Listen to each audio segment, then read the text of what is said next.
Well, hello and welcome to Behind the Streamer, which is the new name of this podcast, which I think is the third name I've tried, but I thought it was a little more blunt, so I thought I would just go with that. Today, I'm joined by a legend in the Gwent community, the one and only King Denpai.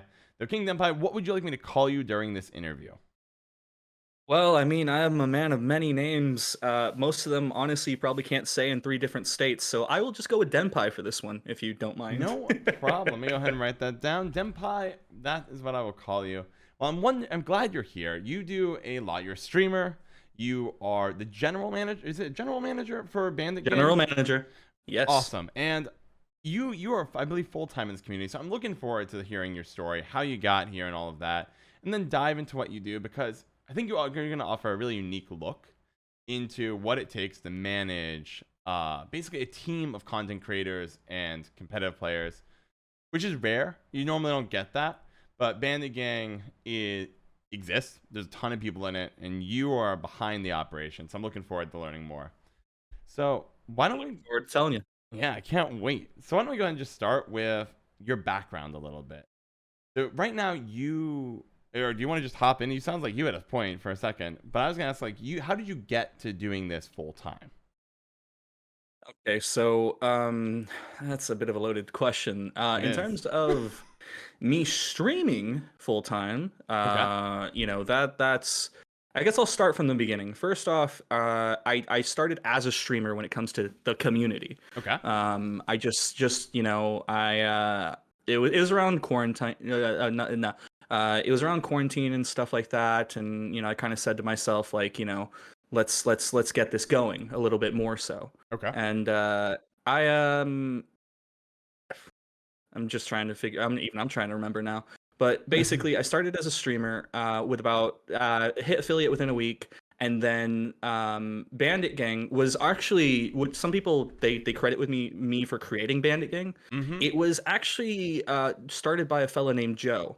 Bandit Pig was his name, and I joined actually when I was still a fledgling streamer. Mm-hmm. At the Bandit Gang, we've always had this mentality of you don't need hundreds and hundreds and Mm-hmm. hundreds of followers. You need a passion for the game. Yes. And talking to Joe at the time, he could see that I had that passion. I'd been playing since beta. I loved the game. I played nothing but memes. I just had fun with it.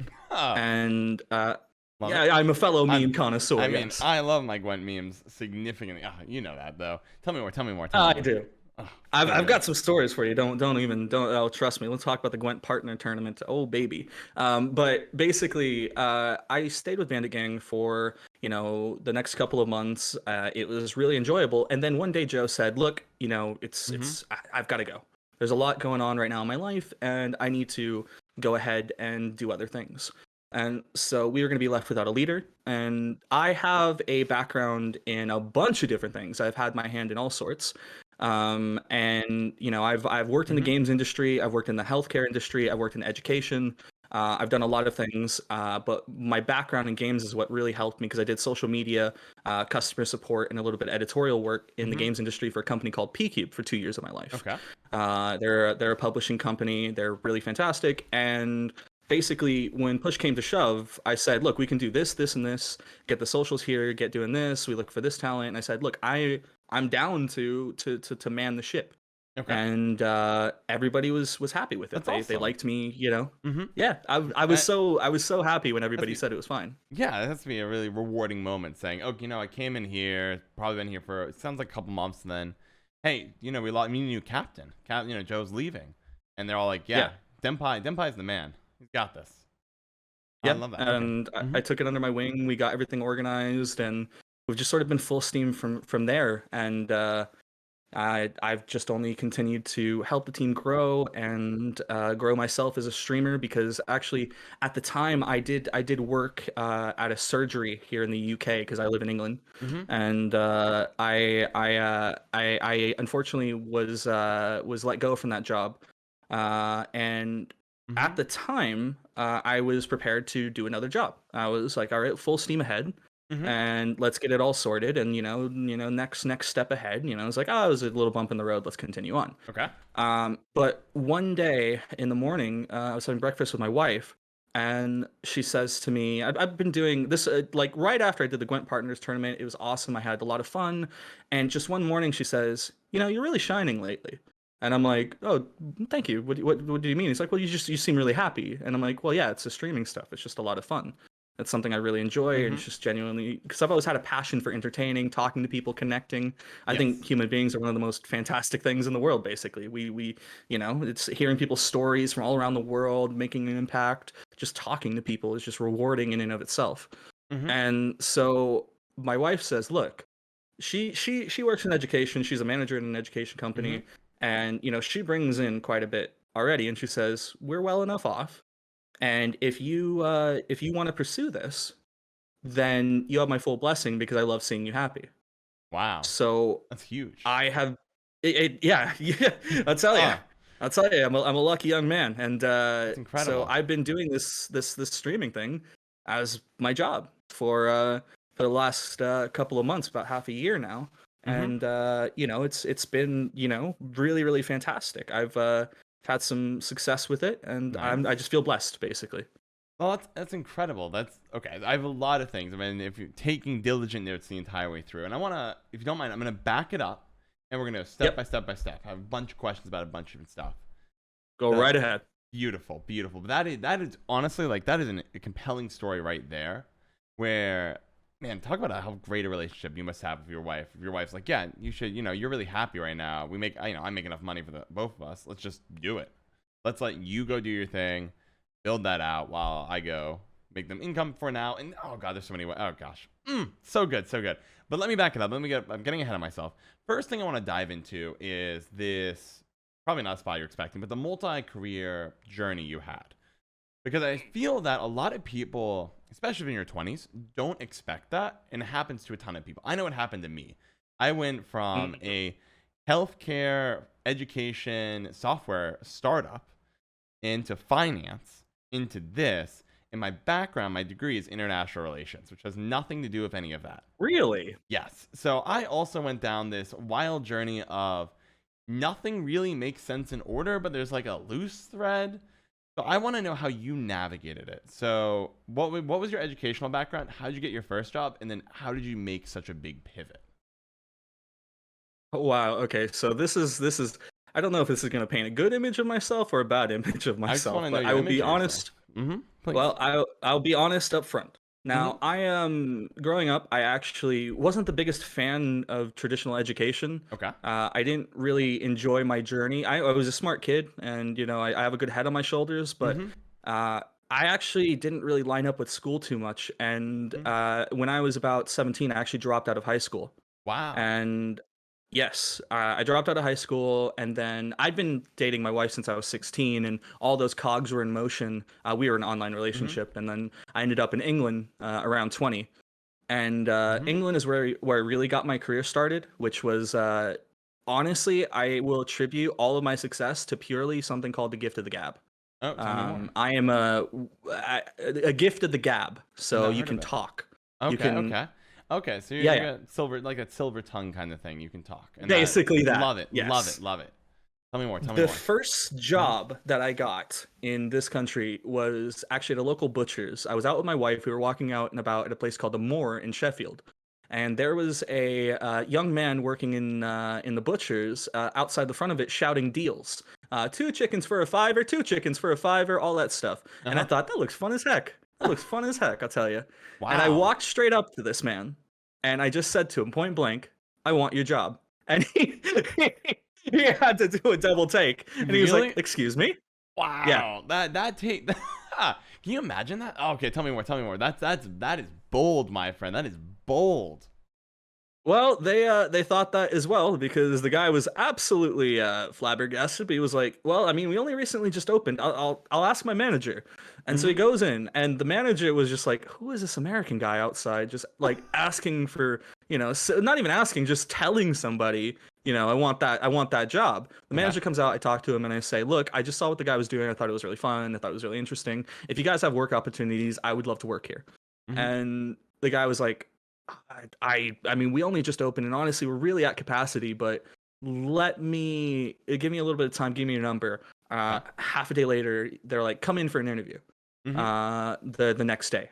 So I go in after spending the entire night watching all of the training videos that I could find on this company, finding out everything that they did in terms of how they cross-sectioned all the meats and the temperatures they use and all the fridges and all that stuff and how they handle things. And I basically became an encyclopedia on it. Uh-huh. And I walked in and I just spoke like hell as best I could, tell them what I like, what about myself, and Mm-hmm. told them, "Oh, actually, I know that about this." They were like, "Well, actually, what we do with the meat?" And I was like, "No, no, I already know that you separate it on this side, and this is the color that you use, Mm-hmm. and I know that this is how you work the fridges and all that stuff." And like, how the hell do you know that? Yep. And I Because you went, did. "Well, I watched what's online."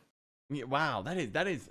I love that. I love that because not only is it showing how bold you are, you also put in all of the hard work. Just do the training before the job. I think that's brilliant. And It it was fun. it's, oh god, that's so cool. So I love a lot of things in this, in the sense of you, even though traditional education didn't really fit for you, right? You dropped out of high school. You dropped out of high school, but you have that boldness, right? You popped an ocean to be with somebody you were online dating. You Hmm. went up to somebody, told them you want your job, and then got the job. Like that's what people talk about and joke about with like 1940s job. Oh, I just go up to the general manager and I was like, "You should hire me. I'm your guy." And then and then they get hired. But like that's not, everyone sits there like, that's not how it works. And then you just did that. I want your job, and you got the job, and you put in also all the training work up front. Because if you get hired, you're gonna go for training anyways. Do it before the interview. Then all of a sudden it's like, oh, I don't have to train the person. They did all the training themselves. Who cares? Like this is a golden ticket. You're not gonna get somebody who's done all the training off the street, except Denpai. Denpai's done it. So we should hire him.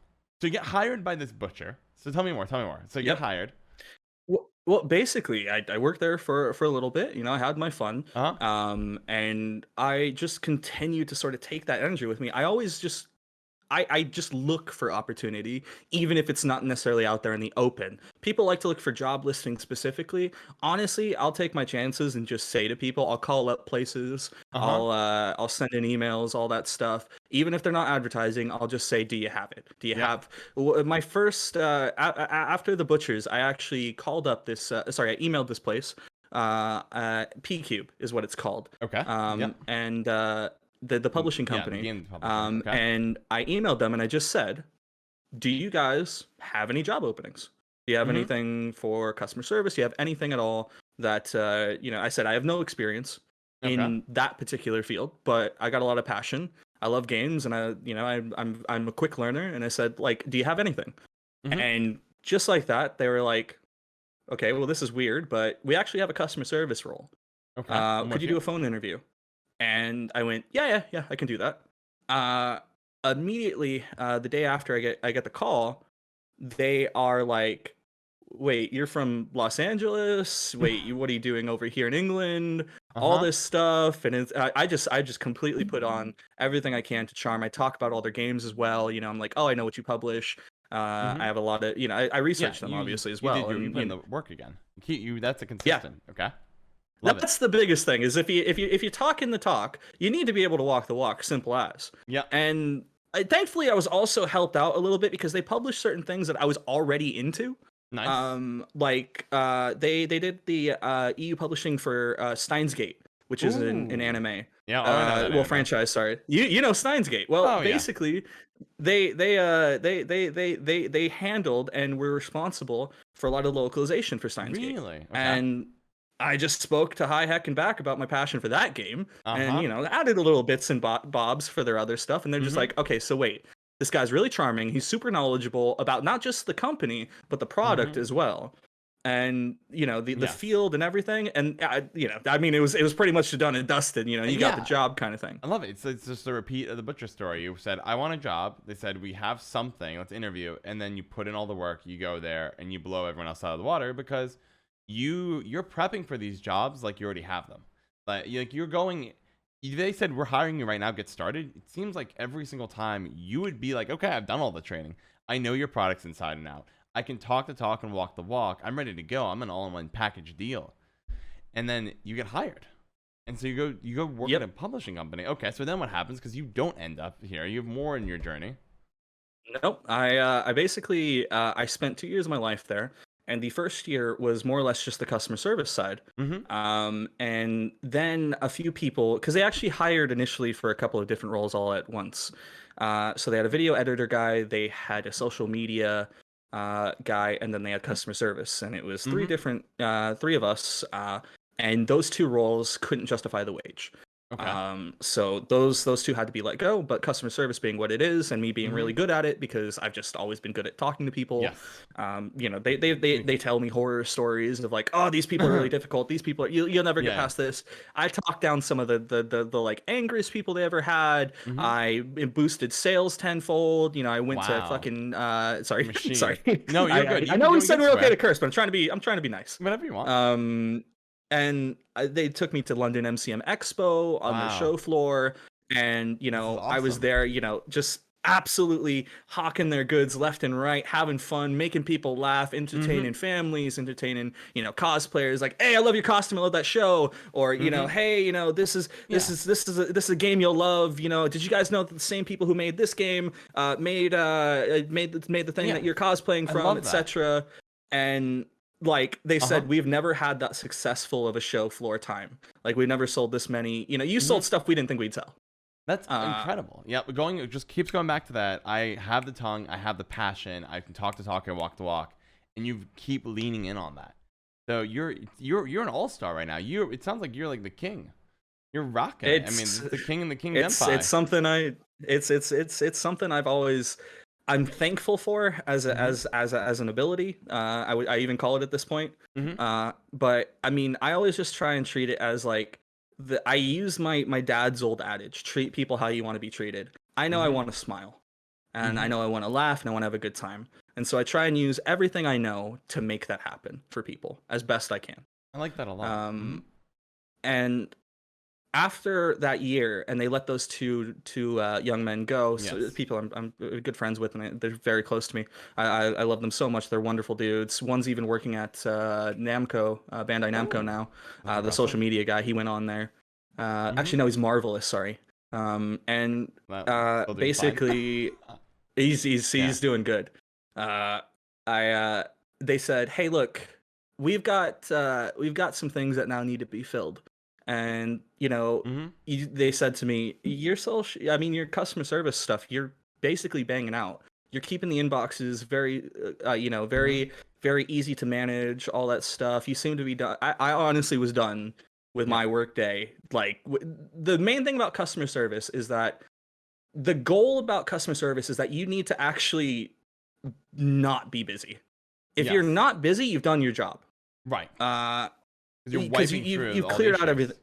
Mm-hmm. Yeah, basically. Exactly. That's the main thing. And they when I started, they had like bloody like Mm-hmm. 200 odd emails and all sorts of Wow. old cases and all sorts of things. Like their previous Mm-hmm. one wasn't that good. And I just went through, and in 2 months I boshed it out, got everything sorted, and then my work day was basically, the hardest thing was the commute. Basically, Oh, okay. that was it. Ah, I like that. So it took you 2 months, but you just kept picking away, and as long as you were going faster than the intake, you get to the point where you're done. And then you said, there you Yeah, go, and you're like, oh man, driving is hard, or commuting is hard, whether you or maybe use the subway to get in. But you get yeah. there, you have 5 emails, you knock them off in the morning, and then you've completed the task. Love that. I used my free time to basically do all sorts of other things. I Ah, would build help skills. out with Mm-hmm. like writing FAQs, and I'd make Mm-hmm. manuals, and I'd do all sorts of different little things that I could take away at, while like my actual job of dealing with people was more or less dealt with Yes. in a couple of hours, and anything else I just used to improve the customer experience. Uh-huh. And after the dudes left, they said like, hey, would you like to maybe take on some more responsibility? And I said, Mm-hmm.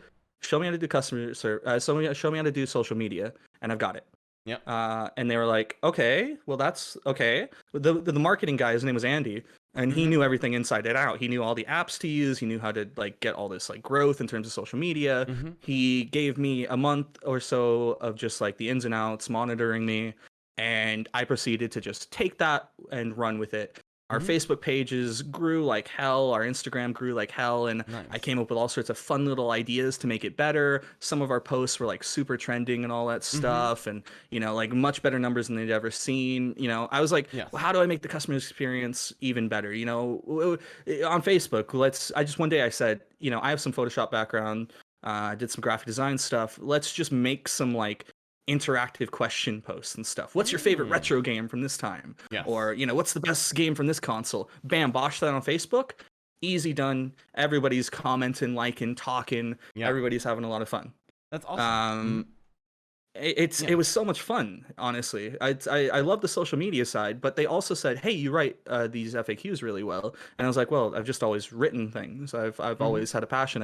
I wrote a lot in school. I wrote a lot of things like when I was growing up in forums and stuff like that. I made all sorts of stories and universes, Hmm. and I just said, well, yeah, I can write, and for me, writing is like talking, and Interesting. so they said, do you want to write articles as well? And I went, yeah, come on, bring it on. I love it. And Okay.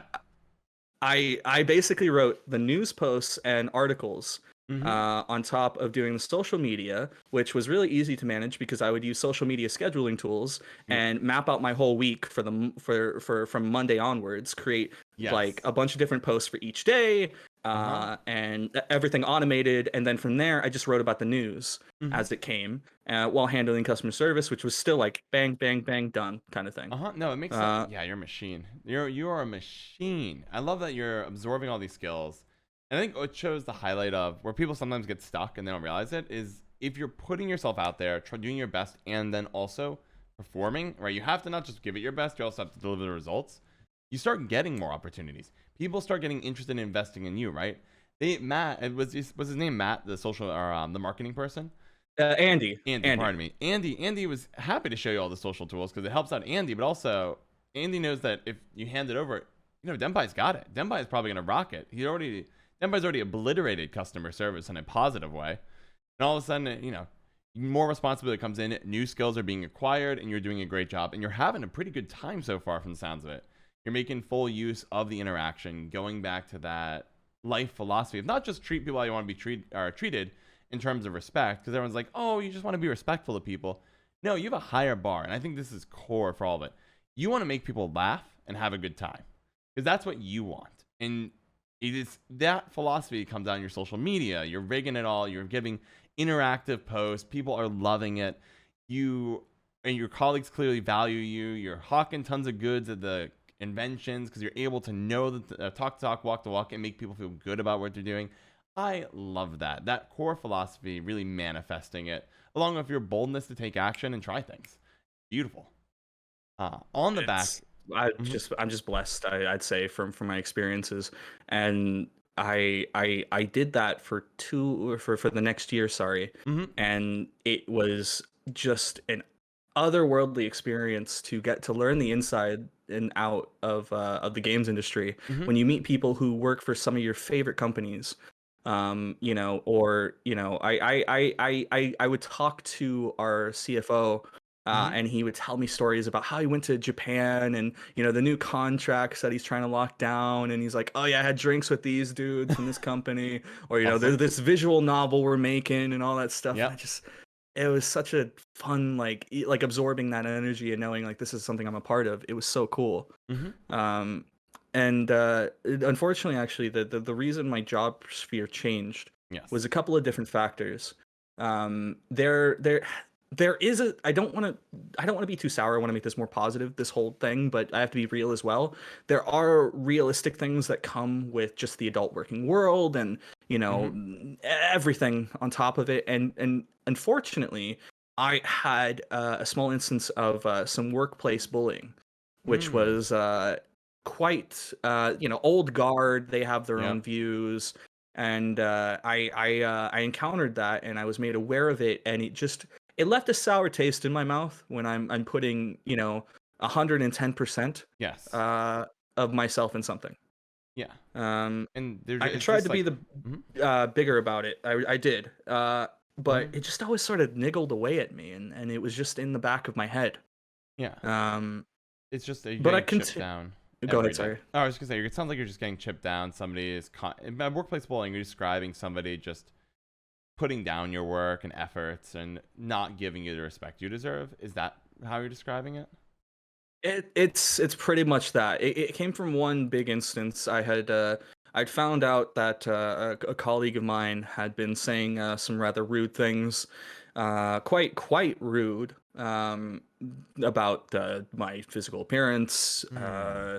and some other things. It really left a bad taste in my mouth. And when I addressed it, because this person had a lot of seniority, Mm-hmm. they tried to mitigate it as best they could, Mm. by like this person was given a bit of a slap on the wrist, and I was made to be separate from them. I got my own office and all these things that should be nice, Yes. but to know that it was politicked in such a way, I was just sort of like, what am I really working for here? And my salary at the same time as well increases were for the work I was doing. Not I'd stopped doing one person's job Mm-hmm. and took on a couple of different ones. And I had asked a few times, and I said like, look, I'd like to be earning a little bit more.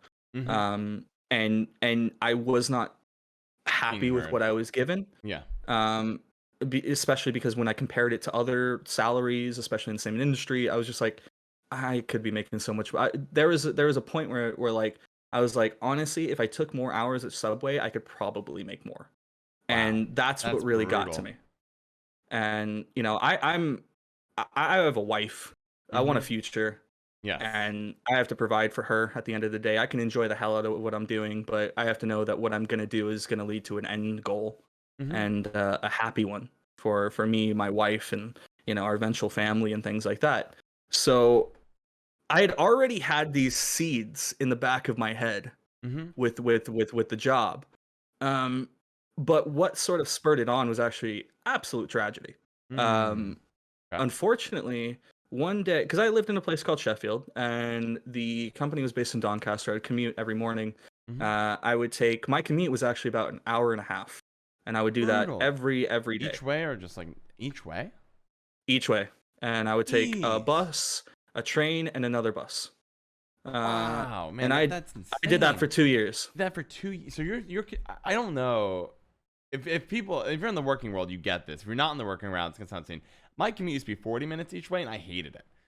That was a lot.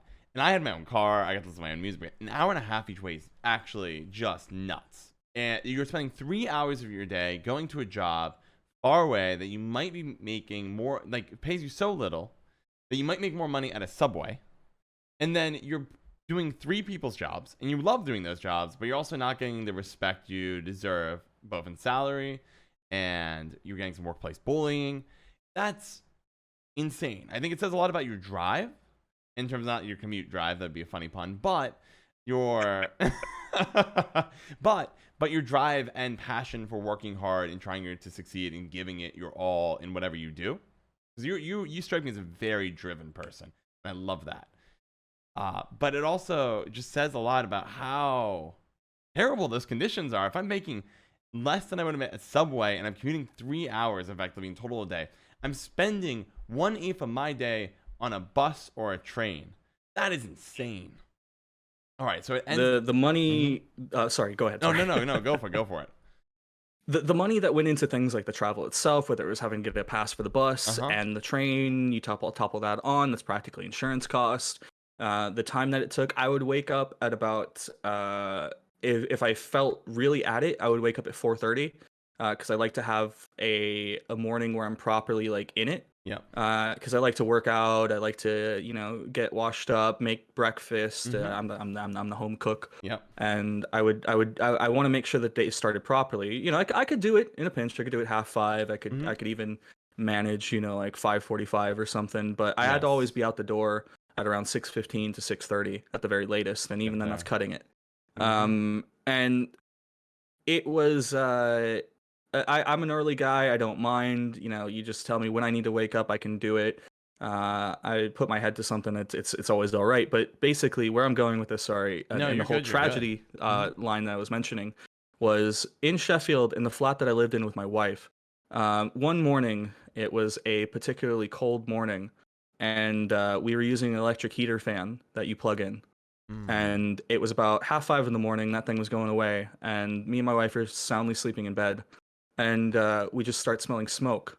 And Mm. unfortunately, the fuse had caught, and Oh no. it completely exploded. And a pile of clothes that were nearby to it had actually caught Uh-oh. fire. Wow. Uh, and it just spread so quickly. There was a mass panic, and Okay. I got my wife out of the house. I got my father-in-law who was staying there. Mm-hmm. I got one of our cats, and Okay. unfortunately, I did everything I could. I stayed in there a little bit longer than I should have. I could not get one of our other cats, a kitten we'd gotten Oh. 2 weeks of a new kitten, really Okay. lovely, uh, uh, really lovely animal that I very much Mm-hmm. miss dearly. Her name was Paige, and basically it burned everything away. We lost That's everything that we horrible. built in Sheffield. Okay. Um, it That's was tragic. You're not kidding about yeah, it tragedy. was yeah, it was bad. Mm-hmm. Um, I could care less about any of the material stuff. It was just losing Mm-hmm. that cat Hurts. was so difficult, and I still remember to this day the way that my wife cried in my arms about Mm. it, and it just hurt me so hard. You Yeah. know, we were at the hospital and people were trying to say like, here's some clothes, here's this and that, and I just couldn't stop thinking about the cat. Yeah, Um, because you can't replace it. Like it's not like a shirt, it's not a guitar, a computer. It's age, your 2 week old kitten, and it's there's nothing you could have done. You could never have known that a fuse would blow in a fan. My house is a living fire hazard, I think. But in terms of just like there's so many wires, so many electric things going on, you don't know, and then this happens, and your life changes. All of a sudden, you wake up the next day, age is gone, and on top of it, everything you built in Sheffield. And then I'm so sorry you went through that. What did you do next? it, Uh huh. it was really tough, and it was one of the hardest things I've ever had to deal with.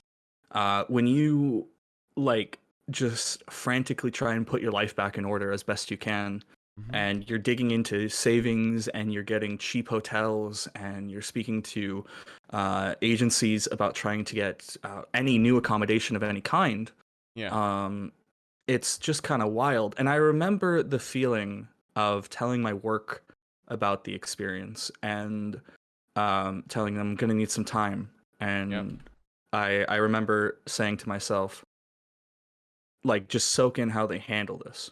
Mm-hmm. And it felt, just parts of it felt off, Okay. and especially the time and the leeway that they allowed me. Mm-hmm. It was like you have 2 weeks, and I was like, Ugh. I mean, that's Need more. that You have to that rebuild a feels life. like a lot to get your life in order. Yeah, from When nothing. you're like it, yeah, basically from nothing. Like me and my friends, like all the people we knew, they all drove down from all over different places. Some from Yep. Liverpool, some from Kent, like miles and miles. Everybody came down, and we all got into like these suits. And we went into the old house and we picked out everything we can. We ripped it dry and Uh-huh. tried to get what we can salvage. Like everyone united on that front. I got a new cat Mm-hmm. um, with a friend of mine from Liverpool. Actually, he lives like a 2 hour drive away from Sheffield, and the area we went to was Norwich, which was another like 2 hours. Mm-hmm. And he still, because my wife wasn't driving at the time, he drove us to the cat, then drove us back to Sheffield, Wow. and then drove back home to Liverpool A good so we could friend. see the cat first Mm-hmm. and then go grab the cat when we were sure. Yes. That's Because generous. we wanted Mm-hmm. someone to sort of fill that void because we just felt so awful. Yes. No. Um, You. and sorry. No, you're good. Take your time. Yeah. Basically, when we were thinking about places to sort of shack up and you know, try and hole up again, I said to myself like, I think I'm done with my story with P Cube. Mm-hmm. I think we'll look at a different place. I don't think I need to really deal with that anymore, especially during this time. Mm-hmm. And so I actually told them, I think this is enough for me. Yes. I took I took on temp work instead. I started just saying, you know what, I'll just try a variety of different experiences. I'll learn even more Mm-hmm. than I was gonna do there. I think I've learned a lot already. And so we moved into a place called, which was actually ironically Mm-hmm. closer to where I worked before, Yes. but is where my wife had grown up. Mm-hmm. In Donnie, I worked there. I lived there. Sorry, we got a really lovely house, really lovely Nice. neighborhood. We were renting out there. It was such an upgrade, and it was so wonderful. Everything was so nice, and I did temp work Uh-huh. for a while there, and that's what led me to work in all sorts of different fields. I worked in catering, and one of them also led me to the NHS. Mm. Here in England, and I Okay. ended up working in healthcare, and I really, really enjoyed that, and I ended up getting a little permanent place from that, Nice. and I had so much fun with that, um, What did you do? and it was just nice, because I said, you know what, I don't need that place. Mm-hmm. I don't need the pay that it doesn't give me. I don't Yes. need, the people and the way they treat me. I said, you know what, I'll just craft my own journey and figure something else out. I've always I always try, and if I don't like something, I just shouldn't do it because I show it, day and night. It's easy to tell if Mm-hmm. my heart's not in something because I'm very passionate, but when it stops, it's pretty much just like, well, that's not Dennis or anything like Yes. that, sorry, Denpai. You can be Denpai, Dennis, Denpai whatever is you a play prefer. on the word senpai, and my name Yes. is Dennis, so Denpai. So, Yeah, it's all good. If you um, want to go Dennis or Denpai, you just let me know. I'll stick with Denpai until you tell me but otherwise. yeah, Mm-hmm. I it was lovely because I started like all sorts of different sectors. Working in healthcare was amazing, actually. Tell me more. I Mm-hmm. I I got to I worked catering in healthcare. I worked stock in healthcare, and I would always offer to do all sorts of different things. And I remember one of the most enjoyable things that I ever did was one morning when it wasn't particularly busy and we finished up quickly on the food belt and stuff. The girls who were there, it's mostly female who work in the in Uh-huh. the in the food industry. Sorry, the healthcare industry. It's a lot of Yep. females. And so it's like older women. They'd been there 30, 40 years, all this stuff. Uh-huh. Um, and they babied me a lot. It was kind of Mm-hmm. funny. But they Ah. one morning they said, "Hey, Dennis, Mm-hmm. we finished up quite early. Do you want to go around all the wards and take everyone's food orders for the morning? Mm-hmm. Sorry, the afternoon, because we finished up quite early, and so is not able to do it." And I was like, "Yeah, yeah, of course, that's fine. I don't know what that's like." But I ended up walking around each ward in all sorts of different areas, whether it was like the pregnancy areas, people with some pretty Mm-hmm. big, harsh illnesses where you couldn't necessarily go Yep. in, and you had to like give them, like a nurse had to give them the sheet paper. But Mm-hmm. I was talking with all sorts of wonderful people who were battling some really, really terrible things. And Yes. yet they were there smiling with me and laughing, asking me Mm-hmm. about where I'm from. We were talking about shows we liked, and we were having a really big laugh. And I thought to myself, like, the power of like humanity right there, Mm-hmm. where I would talk to my colleague, and they're like, "Oh yeah, they're battling cancer," and it's like Wow. we just had the best chat. Like I like we Mm-hmm. like I was, like it was like the expo floor or something. Mm-hmm. Like that's how nice we were having a time of. And I just thought, man, I really appreciate everything that goes on behind the scenes and things like that. And I felt like I had a really big impact, far more than I had ever felt like I'd had in the games industry. Um, and that was really, really rewarding. And I love that so much. And it's a feeling I'll continue to take with me because I know that like I always visualize it in my head that as I'm doing everything I'm doing, there are hardworking men and women right now just making a difference to people's lives who really, really do need it. Mm-hmm. And you can attribute that to anything you do. Whether, like we talked about earlier, us streaming or anything like that, Yes. you can make an impact on someone's life. And I really try and just remember that. Mm-hmm. Um, and it's a wonderful feeling. Uh, and I did that for a while. And one day, my wife, she's the smarty breadwinner. She's Yes. got like a master's in neuroscience, and she's super Wow. super smart and all this stuff. Mm-hmm. I always call her I always call myself Homer Simpson, and she's the, I don't Uh-huh. know how the hell I got her. Yep. Uh, That's and one day she says, "Hey, I'm gonna be working at this education company. It's a company that makes software for that schools in the UK will use." uh-huh. They that to take attendance, Yeah. Keep things to organized, do their grades. assessment data. Mm-hmm. Say again, sorry. Or I was gonna say grades, just the organized emotional Yeah, backbone. Nice. yeah, it's basically they make that software and they give it to schools, they sell it and they support it and all that stuff. And my wife, because she wants to be a neuroscientist, she's like, well, I have to do some things that are kind of related in Mm-hmm. some capacity. And it's like, well, this one actually does relate slightly to like be like education is a background they count towards the job Mm-hmm. side, like the neuro side. They're like, well, Yeah. education actually works, and it's like, I mean, whatever you want to do. Mm-hmm.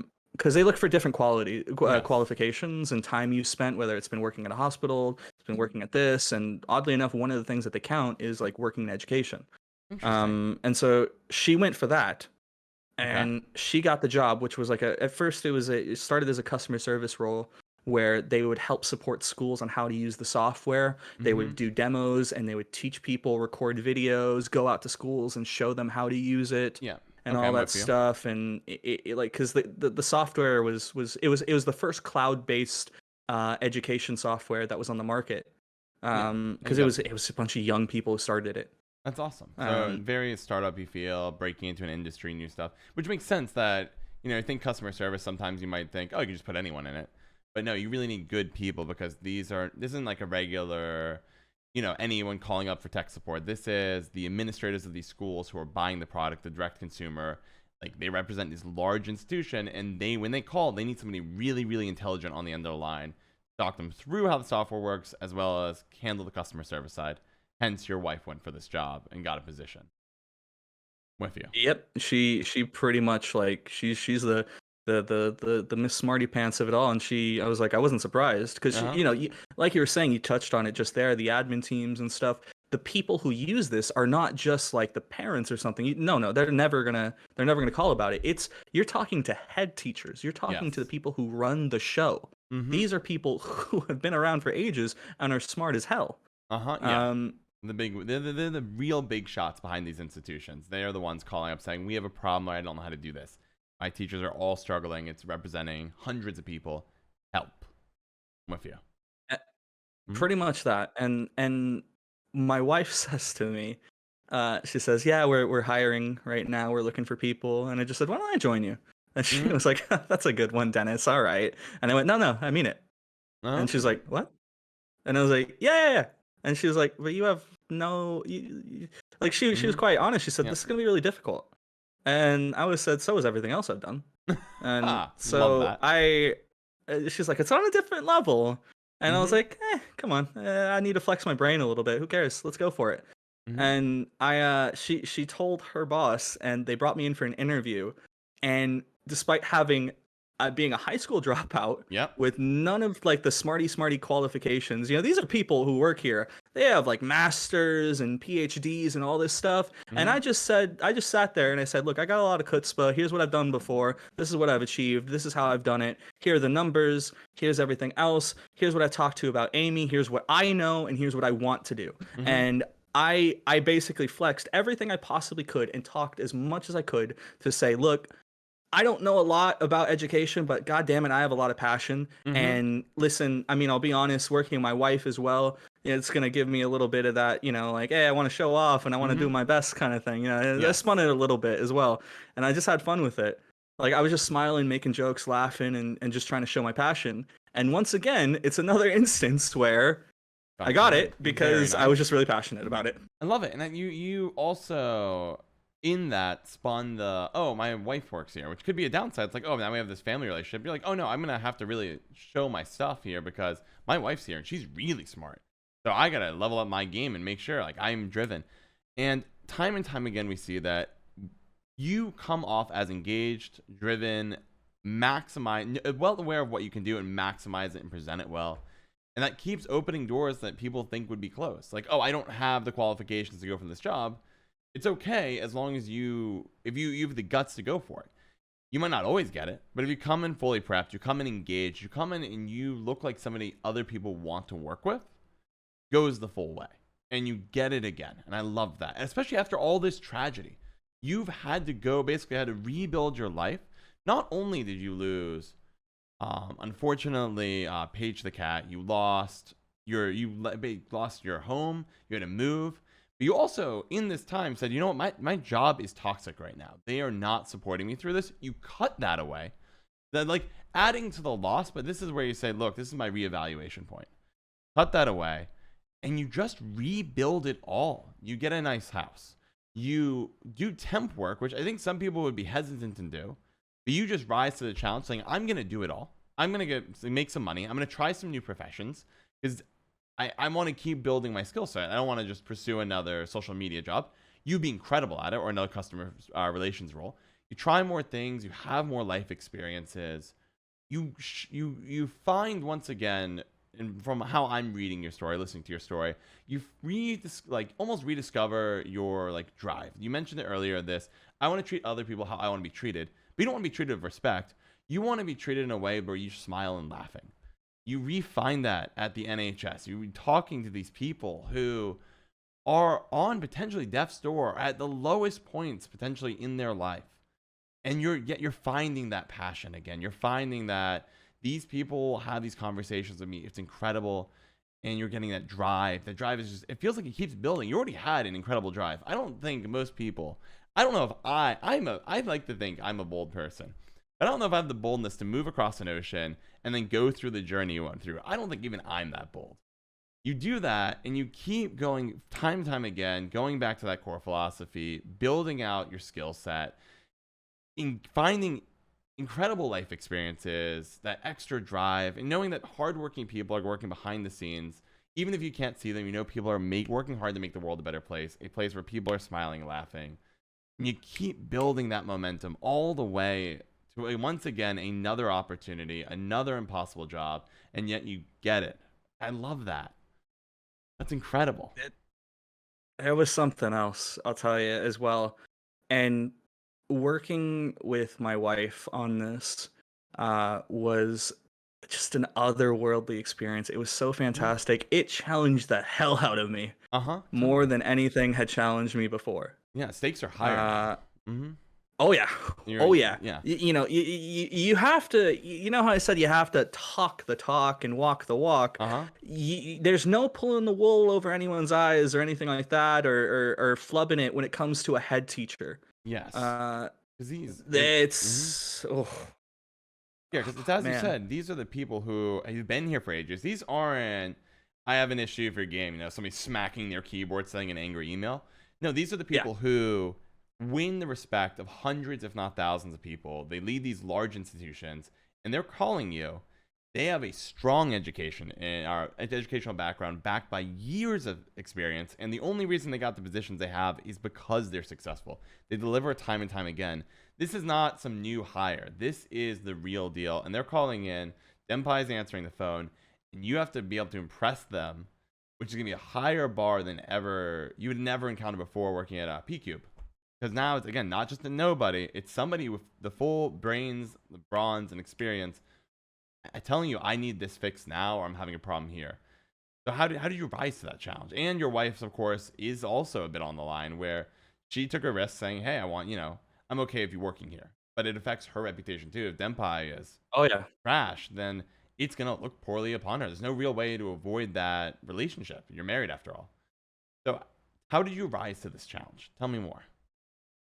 I basically did exactly what I've done before in terms of research, working hard and learning everything I can and applying what I use as my skill set in terms of talking to people. But I had a unique experience this time where I got to do it as a team. Because it wasn't just me. It was me and my wife.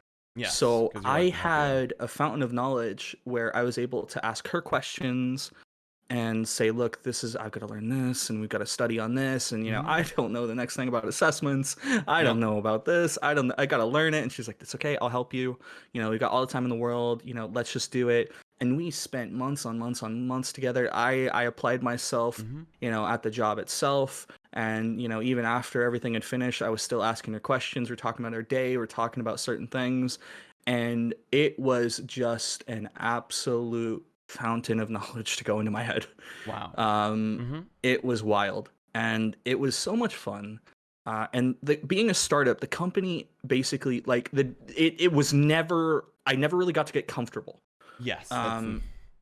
I'm with you. I my first job out of college was a startup, and it is wild. You It said, is yeah.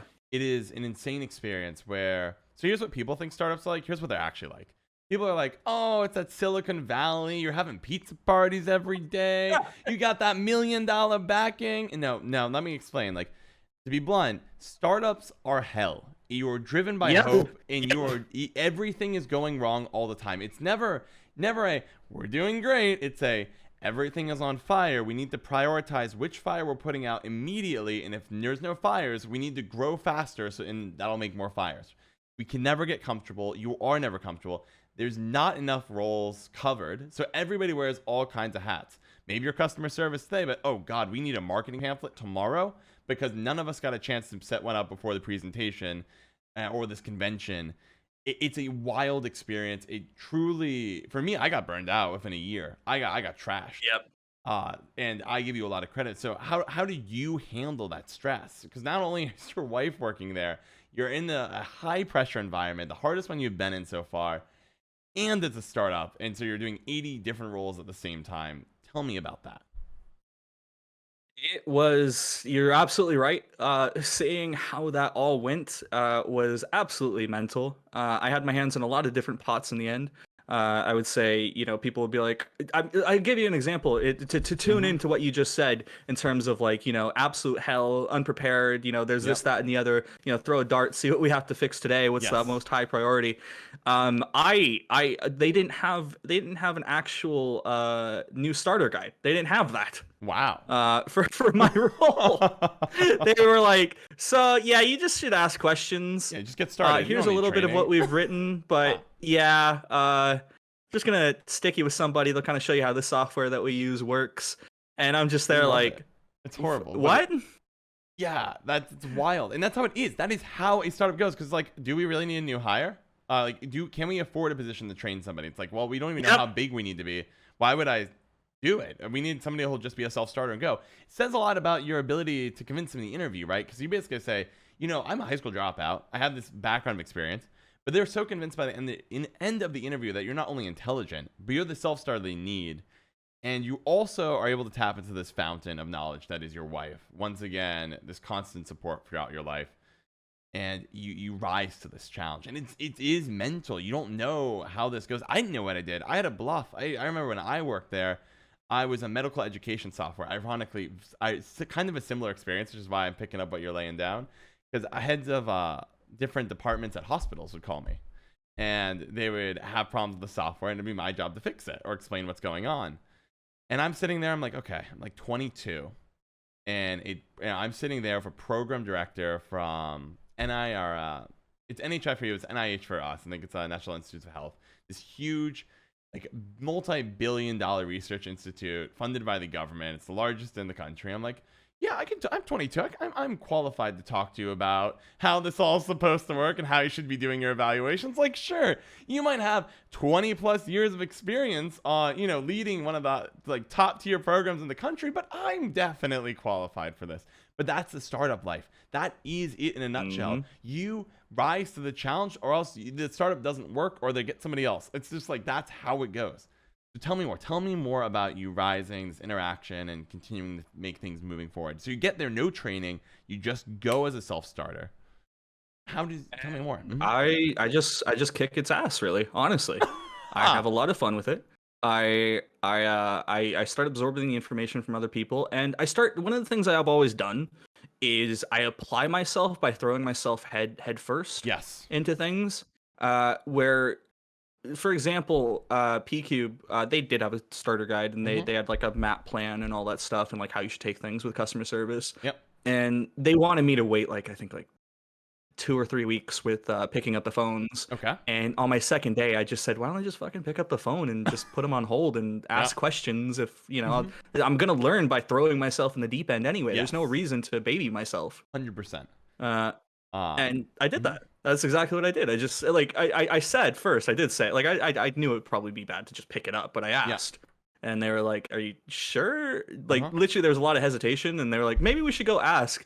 And then I actually did get impatient. I just picked up the phone. Hi, you're speaking Dennis. How can I help? And they were just like, oh my god, he's done it. And I was like, yep. And it's just I did the same thing where Hmm. I put my hands in pots and threw myself further into things that, they were like, maybe you should wait on it. Yeah. Because they had the same outlook as well. They're like, maybe after a month of just doing emails, you'll probably know a little bit more, and then you'd be, all right to Uh-huh. do it. And I was like, no, no, just let me pick up the phone. I'll just do it. It's fine. I love that. Like, I'll just Uh-huh. it's the worst thing they can have is be on hold for a couple of minutes, but at Hmm. least I'll know.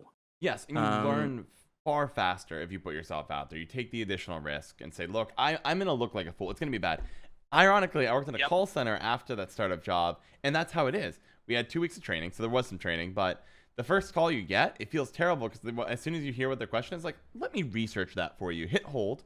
You put them on hold. You go run and say, you know the answer. You've probably answered this 100 times. Here is the question. Tell me what I need to say. And they're like, you need to say verbatim, go to this link, click here, enter these 4 pieces of information, click submit, then check here, and if it looks good, you're done.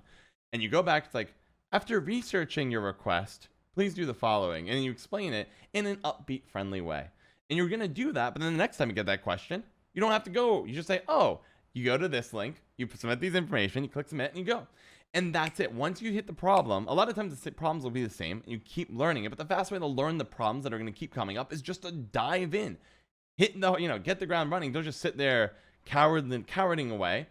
And if you rise to the challenge, you're going to be faster than everybody else. So the next person who spends a month on the emails won't be as fast as you. You'll be like, oh, Denpai's been doing phones for an additional month compared to anyone else who was just hired. And Denpai's probably going to be the best one because you were willing to put yourself out there. You were willing to take on that risk. Now, I'm not sure I would be risky enough to say if I wasn't getting approved to pick up a phone, just to pick up the phone like you did at DQ, but you did anyways, and I respect that.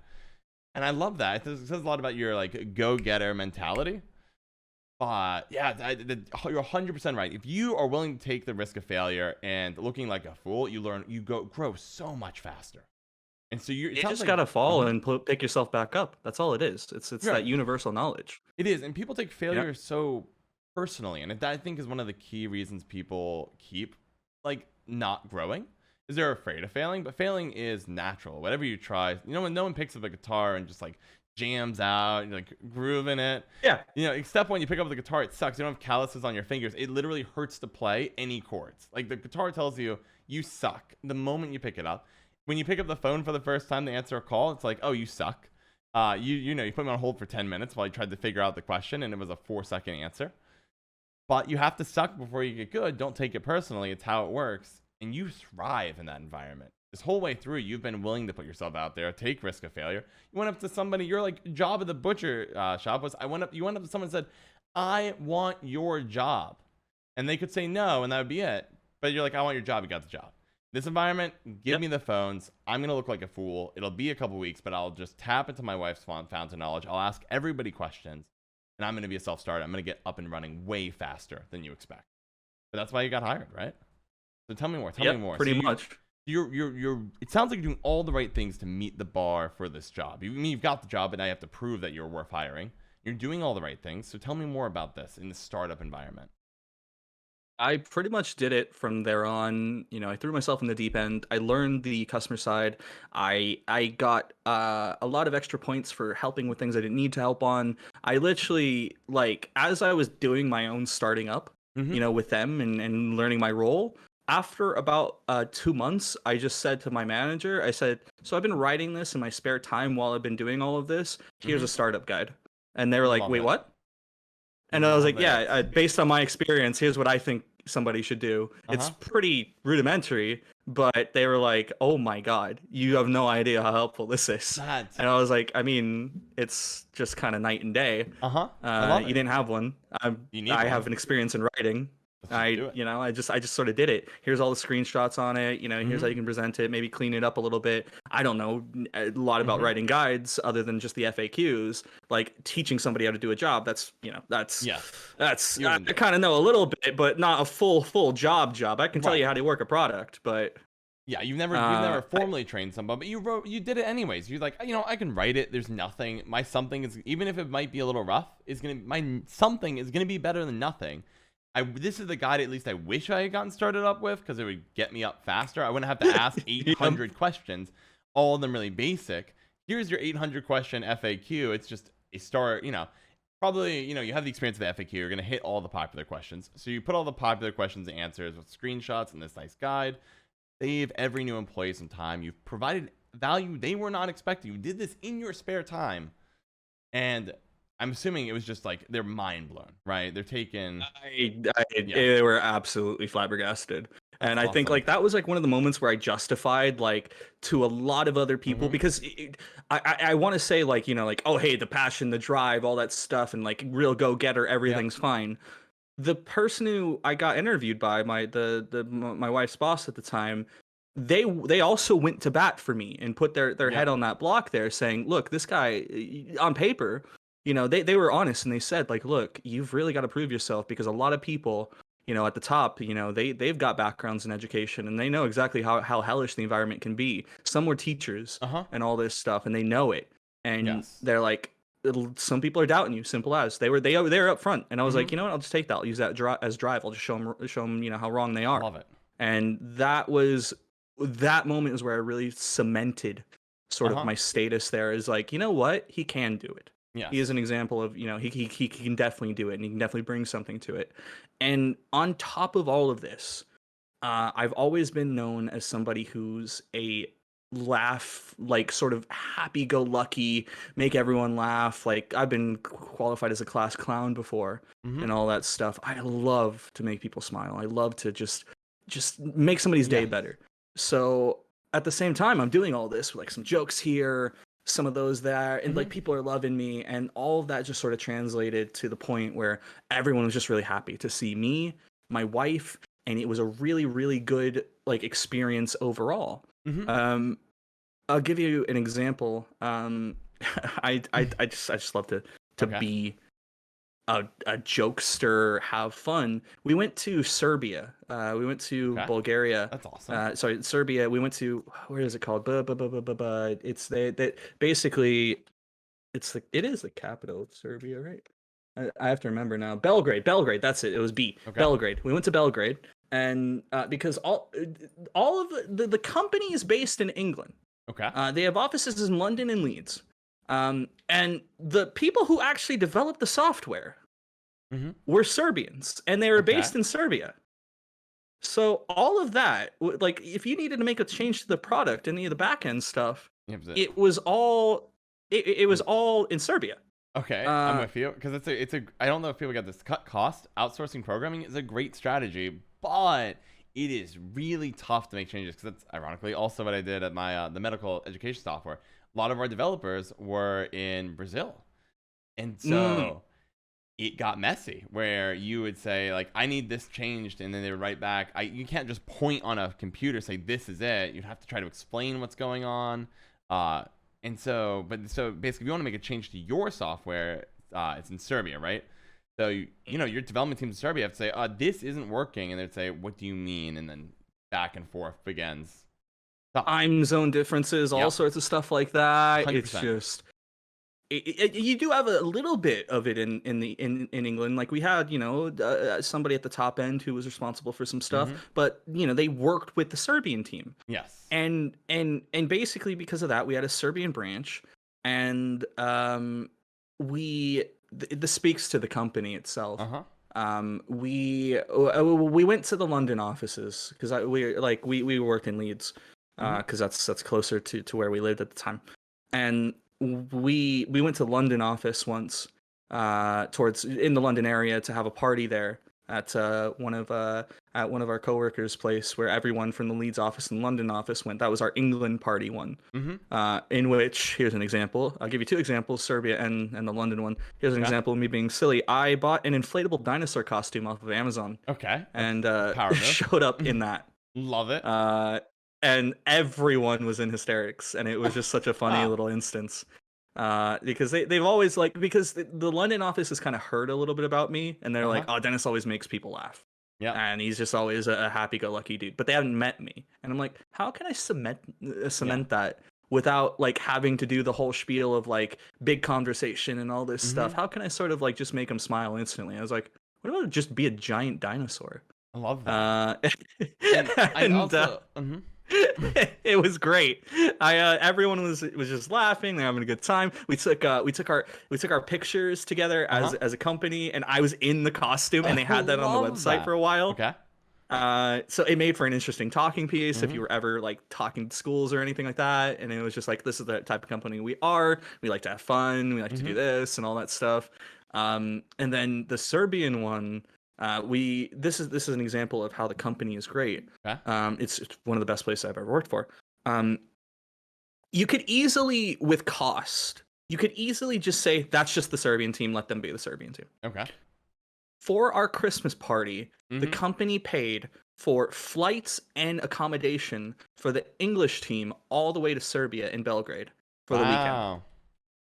And That's so I awesome. got to spend my birthday Mm. with my wife in Serbia, Okay. meeting all the developers I had never talked to and just palling around with That's them so and seeing this cool. whole new place. And it was so cool. I It love was that. such a wonderful thing. Yeah, that's so big. That's the difference between startups outsourcing versus you are valued members of the team. You might be in a different country, but you're part of the team. And it might be hard for you to travel, but we're just going to bring the team to you. We're all going to hang out. We want you to feel like you're part of this company because you are.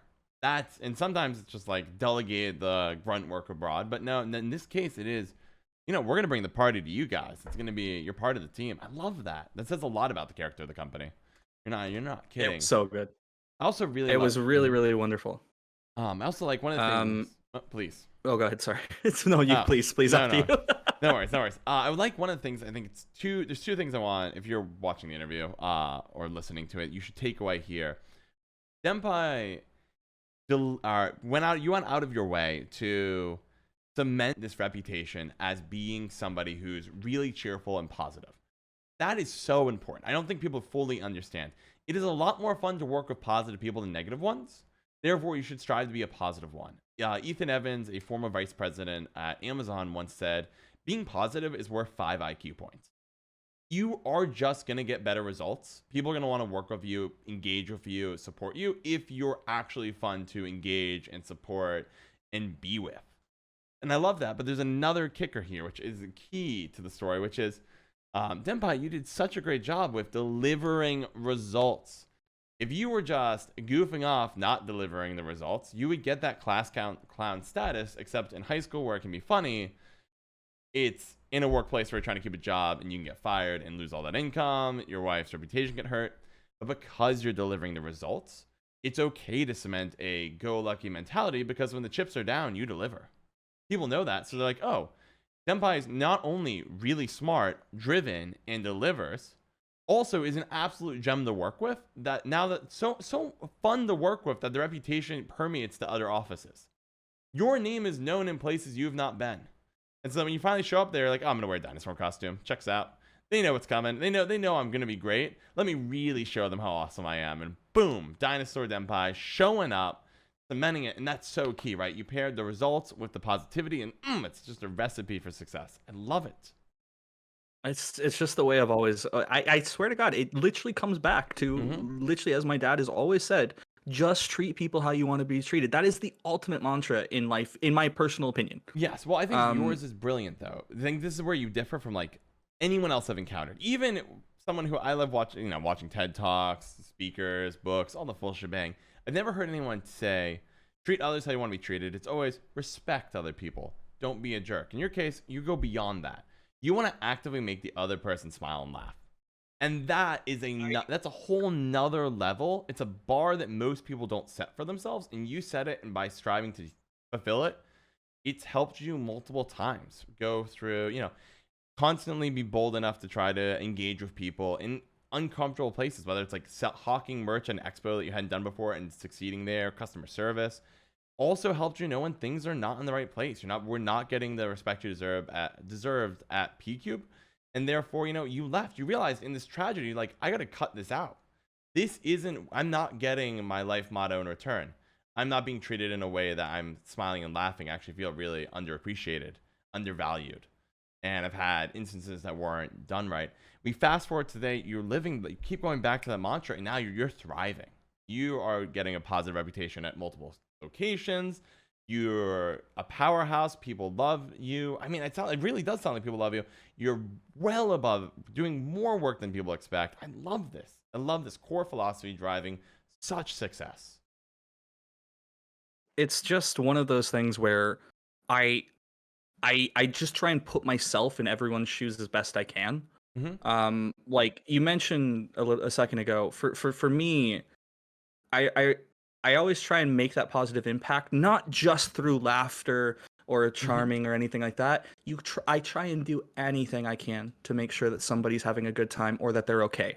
Yes. And like we had a buyer or sorry a finance guy in PCube who Mm-hmm. was this like sort of meek dude who Mm-hmm. seemed really quiet and like nobody was really talking to him Mm-hmm. in our side, and I had nothing to do with finance. I Mm-hmm. had zero to do with him, but I Yes. noticed him because he was introduced and then just put in a little corner somewhere and said, "All right, have fun, just do the finance stuff." Mm. By PCube, and I just saw him there, and I was like, I just he didn't Mm-hmm. seem to be okay. Yes. And I walked over and I just went, "Hey man, I'm Dennis. Nice to meet you. You know, how are you doing? What brings you here? What sort of stuff are you into?" And he just sort of looked at me, gone out, like he just Uh-huh. talking to me. Yes. Because that's He's gotta be. It sounds like he's just and getting isolated. Uh-huh. But you're breaking it. Yeah, You're breaking and in. that was it. That was it. He literally even said like I did not expect to even socialize with many people here. Uh-huh. And he's like, in my line of work, I don't tend to much other than like people are directly involved with me. Mm-hmm. I learned so much about this dude. I Mm-hmm. learned that he's like passionate about cycling. I learned about all the shows he likes, Nice. to the I love point that. where I have him as a Facebook friend and we meet up for a coffee every year to just talk Wow. about what we have been doing in our lives, what his family's doing, what his wife's like, how my life is going. And it doesn't matter where we are in the world, we're Mm-hmm. just doing it. It's like, hey man, it's Uh-huh. about this time you want to get a coffee. Yes, I love that. And then you meet new people and you notice the problem, right? This person is isolated. It's Mhm. not they were not the direct person that you had to interact with. It was an optional choice, but you said this person doesn't seem as happy as I could help make them. And so you go out of your way to live this life philosophy and you make a new like lifelong friend. You're meeting up once a year, meaning it's a friendship that you pick up where you left off every year, just getting an update, getting a coffee. And those type of friendships are awesome because they age really well. And if you can pick up where you left off year after year, oh, it's so good. And for adults in particular, once you're in your case, you dropped out in high school. I know I ended up going through college, but I know especially after college, people don't know how to keep relationships alive because they're used to have that frequent impact. But you figured it out. You said, "Look, I've built a friendship with someone I wasn't really supposed to meet, and we're able to pick up where we left off year after year after year, updating each other on our lives. We have a ton to talk about. It's really awesome. It just shows the impact and shows I literally please. like I tomorrow Mm-hmm. I'm going to go watch a movie in Leeds with a buddy of mine who watches my stream and has been subbed to me since I started. Wow. And I worked in education with him. Really? He was my coworker, Okay. and he doesn't know anything about Gwent. And he has still been watching everything I'm doing and supporting me because when I work together with him, I just had some chats with him.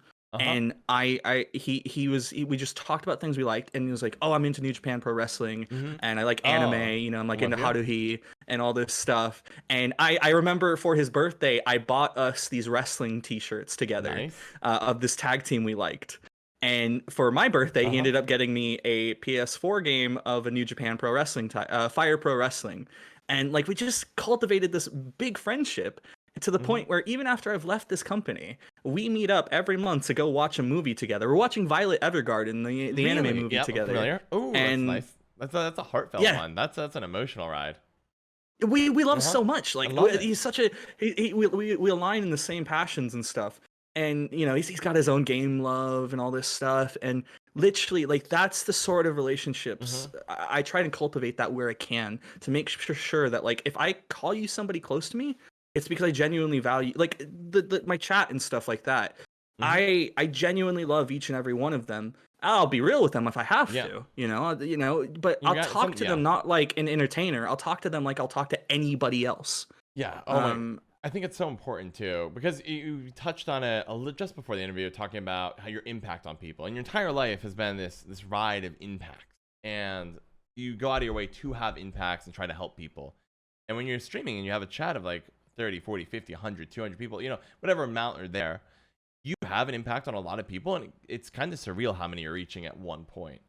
And so I like that you're continuing that life philosophy, trying to, help them, make them laugh, have a good time, but also getting real, right? They are people.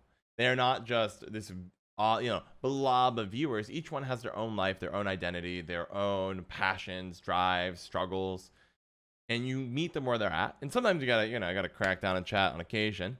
I have sometimes look at him like, guys, I need you to like back off, or hey, that word or that phrasing is over the line. Things are getting a little heated. Let's back off here. And that's okay. It's part of it, but you have to meet people as human. And as long as you meet people as human, they naturally will do the same for you. And I like that. Yeah. That's what I experience. One of the things I've attributed, like one of the most rewarding thing, for streaming is that I try and look at the big picture and the scope of it all. I had one of my viewers, he announced like, oh, my wife is pregnant. I'm gonna have a baby.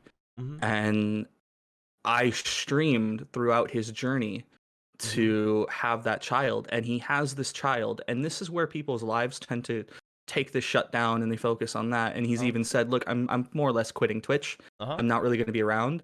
And he says, but for you, I'm going to keep staying around because you made the stressful experience of raising, getting ready for this child, all the preparation and all that stuff. You made the mornings of my life that much easier and enjoyable. And that is the scope of humanity for me. That's what paints that picture. That impact, right? You are able to reach people by streaming to do what you love, which is making people's lives better. That is incredible. How did you get to streaming, right? So because right now we have a jump here. I think this might be the final career jump. That's fine. How did you go from this super great company, you really love the people, you're thriving in a difficult place, surrounded by hardest job you've had so far, in many ways super rewarding. I don't know if I call it the most, it might be the most rewarding for you, but definitely incredibly rewarding.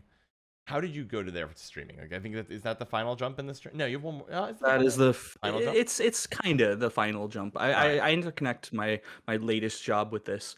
Okay. Basically, after the education company, I ended up. I'll skip the whys and the hows. I ended up back on temp again. Okay. And I was needing something to do. Yep. I was needing something to do, and so I decided to stream again. Okay. Sorry, so I started to stream. Sorry, I say again. Actually, I did try like PS4 streams like once. Yeah, I mean, a lot of people the setup wasn't there. I didn't feel it. But I said, why don't I actually try streaming? Because I've lurked in some Gwent streams and stuff like that. I've watched Twitch. I was a big For Honor guy for a long time. I used to be called Prince Shugoki, which is a character from the game. Okay. And then I shifted over to King Denpai, and basically, not really knowing what I was doing, I just kind of said fuck it, and I went for it. And I just I downloaded what I needed to. I filled in the about me bits, knowing next to nothing about commands or anything like that. And I just said, let's go for it. Let's rock. And I hit go live, and honestly, it was the same journey that a lot of people have had, where you're streaming for like 3 people. And you're just doing what you can. I followed every little advice in the book. Don't look at your viewers. Don't have long silences, and just treat things as, people are there, and just have fun with it. And I just made sure to talk to everybody I could and had a lot of fun with it. And improved from there. I learned from people. There's so many legends in the community that have taught me so much. Like Decode is one of my earliest supporters, who taught me about commands for my channel and how to program bots and stuff. And as I said, Bandit Gang, who saw me, like as a fledgling affiliate, said, hey, come on in. And then I learned from everybody from there. And I did that like while doing some temp stuff for a while, until I got this job at a local surgery here in Wakefield, because we also moved again, to be closer to the education company this time. And we ended up I ended up getting this job at a surgery doctor's practice. Okay, I'm Like with you you. know, you go into Like, a city and there's that local doctors. yes. Okay. Not working surgery with, All right, no worries, I'm no not worries. that qualified. I I can't wasn't. blag my way into that. No worries. I was gonna wait till it cleared up naturally, but yes, I'm with you. I'm with you. So we're like a local doctor surgery kind of place. But Yeah. like Denpai's like, oh no, high school dropout, going to be a surgeon. Yeah, he can do heart. He can do heart. Yeah, no. You're They not just that call it the good. surgery. Man, if you talked your way into doing heart surgery, I would have been really impressed. I would have been a little concerned, but really impressed. To be like, yeah, dude, no, he's gonna be fine. We got a new guy, named Denpai. Denpai does a great job. Doesn't really have a background in medicine or anything. He is really good at hawking video game merch, though. Does a little bit in education software. Heart surgery, easy peasy. This guy's. Have you heard him talk? Have you heard him talk? You know. I mean, You could probably talk someone into it. butchers, Butchers, yeah, it's the same thing. doctor, open heart surgery, a chicken. Yeah, he has experience cutting stuff open. I mean, not humans and putting them back together, but he knows what color of flesh goes here, what part goes there, where to cut there. I like it. I like it. I played Surgeon Simulator. It's fine. Yeah. He brought a toolkit with him. It's a little new. It's like a new age kind of thing. He has a hammer and nails. It'll be fine. Yeah. You know. Mhm. I like it. I like it.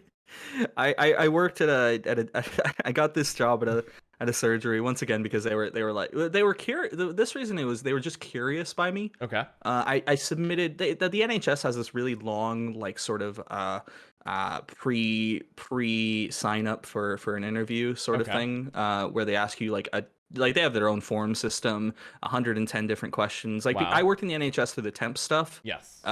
So they sort of Background. threw me at it and that was fine. Mhm. So I got that because I was with the temp company, not because I was with the NHS. But when I actually applied for a job at the NHS, they had this whole system. I basically put my passion into that through words. I typed everything out, everything about myself, Yep. and they were just like, "Who the hell is this guy?" Mhm. Like, they got me in there and they said, "We just wanted to meet you more than anything." I Like love based that. on what you wrote. That's awesome. That is Um, the power of words. And like again, the effort you put in, you said, I'm gonna present myself for who I am. And I've got, you have a story at this point. Like this is you have a history of success in a lot of different impossible places and through a lot of really tough times and wild rides. It's like, oh, yeah, who the heck is this person? Everyone else is coming in here like, oh, I have a similar normal career path, everything is fine. And you're coming in here saying, okay, look, I am a high school dropout, but I've done this in like 7 different industries, and I've succeeded at all of them, risen above the challenge, and you should hire me because I'm gonna be better than anyone else. You're gonna Basically. get off the street. Uh, And it kind of worked out like that again.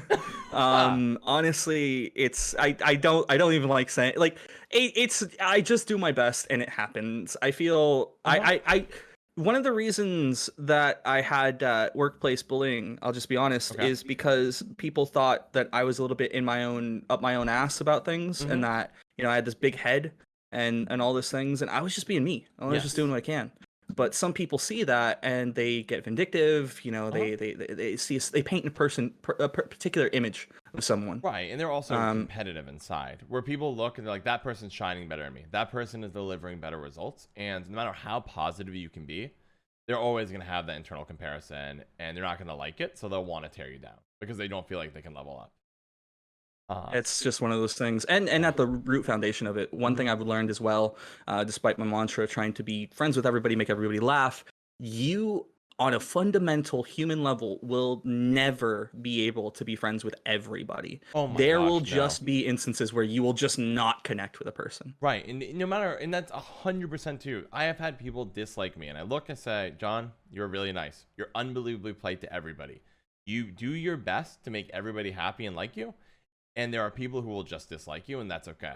You have to be able to, not like accept that fact and just rise above it. Just saying, these people are making their choice. I can't prevent them. There's always going to be some amount of people. And if that gets to you, that's a problem because you can't make everybody happy. Some bridges will get burned. Some people will not want you to succeed, and you just need to persevere in spite of them. And if you find yourself surrounded by those people, a ton of them, you got to switch your surroundings. Like relationships, Pretty much that. yeah, 100%. People get too caught up with the this person and that person. No, just if you are rocking your job, you're giving it your all, and you're seeing the results, then you should be seeing progress. You should be seeing respect. And if you're not getting that, switch companies. Get out of there. And same with friendships too. If you have people that you consider friends, but they're not giving you, I think bare minimum respect for you. I like your higher level of they're not making you happy and laugh and care about you. Then get rid of them. Relationships can be changed out too, and you can make new friends, just like the random person who does finance in the corner that nobody pays attention to. Exactly. Chat up. It's easy to write somebody off like that, but you'll never Super learn easy. unless you talk to them. Exactly. And be bold. Take risks. That's all you can do. And you know that you're gonna burn bridges. Some people will hate you, and that's just the nature of things. And that's pretty much one of those realities that you sort of have to deal with. And for me, I don't have a big head. I just try and be happy, and I just try and do what I can. And I got this job because of that. And I was streaming at the time, and I had like 55 or something followers at the time. And to cap off my farewell into the working world, I decided to just do a 24-hour stream just randomly with nary a community or anything. And I didn't even announce it. And I just said, just doing 24-hour stream. I want to get a big stream in before I start having to change up my schedule and stuff. Yes. And it was just. It wasn't even really successful or anything. Like, it's not like some, I got raided for like 200 people or something like that. I did get a big raid. It was nice, but like it wasn't like this breakout, like, I was on the front page or something crazy. It was wonderful. But the biggest thing that was for me was like just the people who stuck around and like Decode, for example, I mentioned earlier. He found out I was doing it, and he stuck around for 19 hours on the spot, like without any prompt. He was like, "Oh, you're just doing this? Yeah, let's go." I love it. It was so fun. That's awesome. No, classic. It was super cool. It was super cool. I think people really resonate when you show passion and drive and all of that. So you saying they're like, I'm gonna do a 24-hour stream, passion, drive. People get attracted to that. I remember for myself with streaming, this past Christmas, COVID's everywhere, and I decided to not go to see anybody to avoid the spread. And I decided I was starting to experiment with streaming. I've been experimenting for the month, not full time, but because I was working on a different startup idea that was failing, and I started streaming because of that, just like another creative outlet for my stress, and that's what streaming was. And I remember streaming on Christmas, and that got some of my early viewers because nobody was streaming on Christmas. But I'm sitting here showing that, I have the drive. I have the passion. I'm going to do this. I don't know if it really matters. I don't know if anyone's going to care. But they did, right? Because people care when you have drive and passion, you show it and you deliver it. Yeah. It attracts cool people. It attracts the people you want to be in your life. And that's how it makes, in my mind, it doesn't surprise me. Someone, especially a classic in the Gwent chats around there, like the code, hopped on that, was there for 19 hours of 24. That's insane. Yeah, it was wonderful. It was such a wonderful experience. And so I work at the surgery, and I do that, and COVID kicks. Basically, COVID goes wild. I'm a starter at a doctor's surgery during this worldwide epidemic.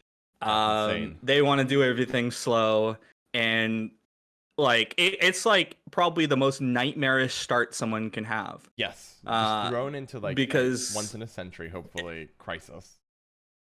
Yep, and it was just wild because once again, I didn't know anything about like the other, like I worked catering and I worked stock. Like this time I was thrown into a receptionist role at the surgery where you're meant to know everything again, customer service, be the first voice someone hears, be that person to take care of them.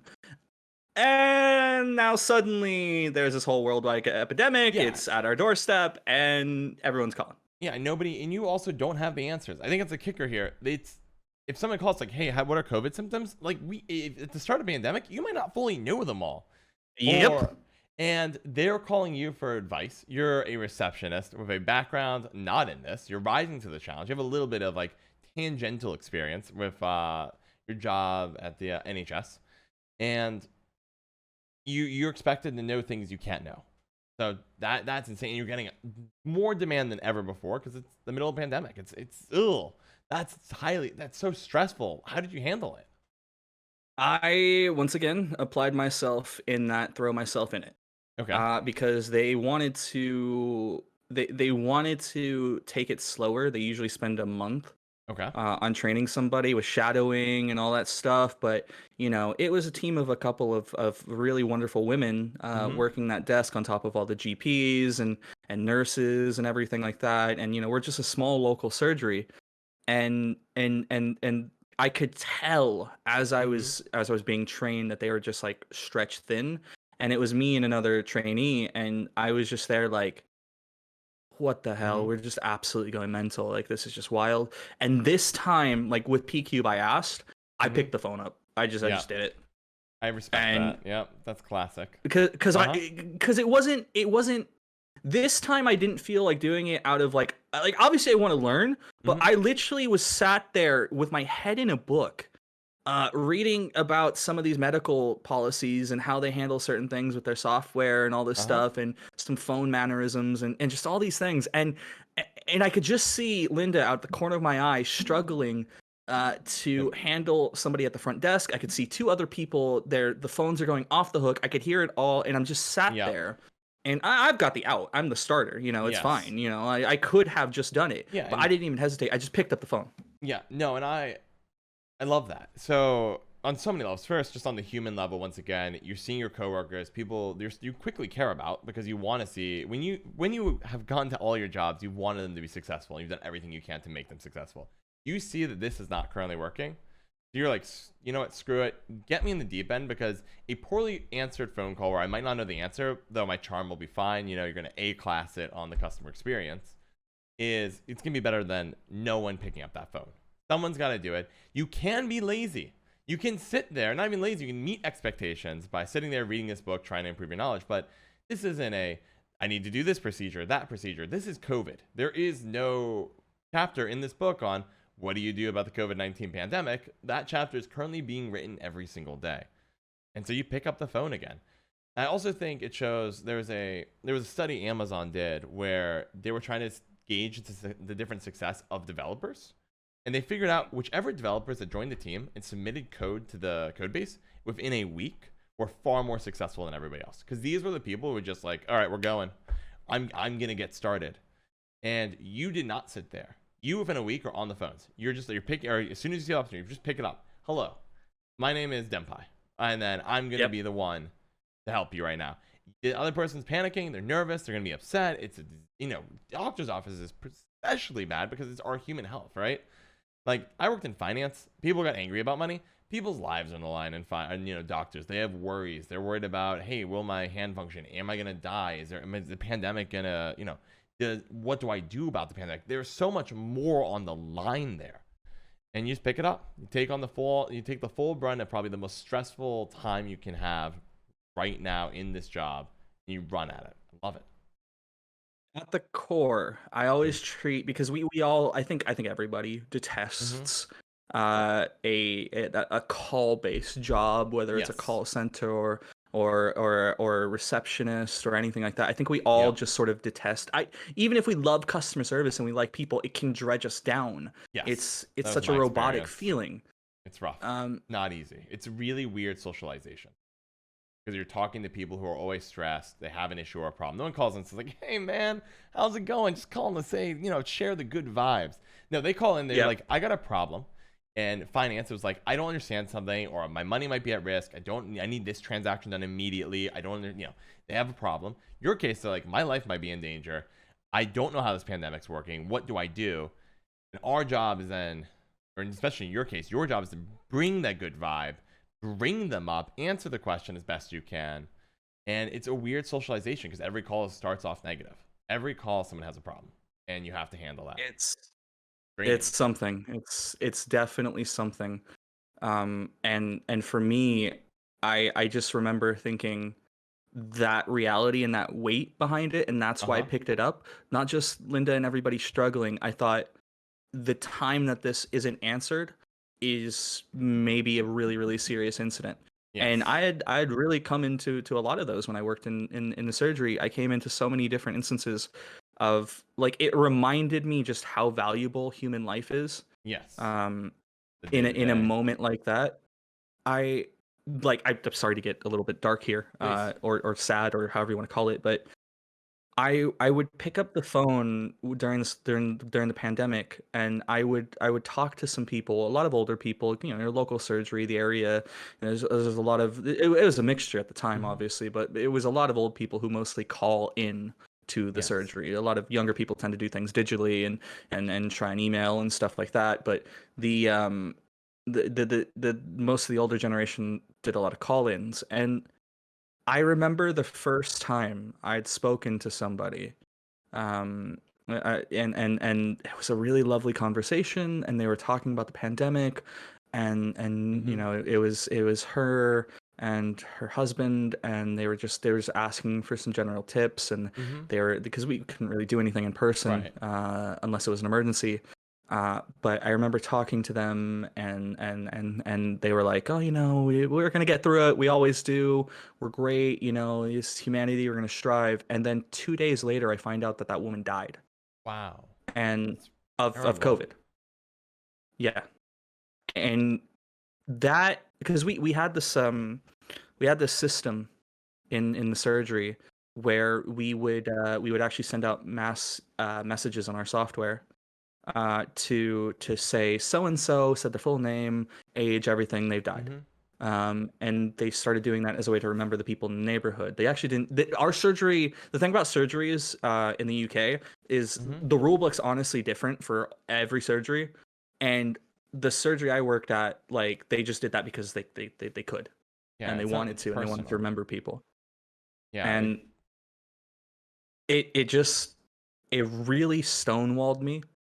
Mhm. And it wasn't the first time either after that, you know, it wasn't just Yeah. once. Day It to it day. it it continued. It continued. I would the death notifications would continue, and I would say to myself, "Oh, I talked to that person. That Hmm. was a really good talk. That person was hopeful and full of life." You know, they were a 70-something-year-old woman or an 80-year-old man, and you know, you'd have a joke about football, and you'd be really hearty and laugh, and that person's just gone. Yeah. That's And brutal. So. it it was tough. Um, but it gave me this sort of like motivation to keep just doing what I can, do my best. I really saw the best of humanity and a lot of the worst of humanity by working that job, because it it was some people took it to steps that honestly just sort of shook me as a human being, where like they just said some of the most offensive things. Hmm. And I just tried to remind myself at this time people are stressed out and all these things, and you know, but I did lose my cool once.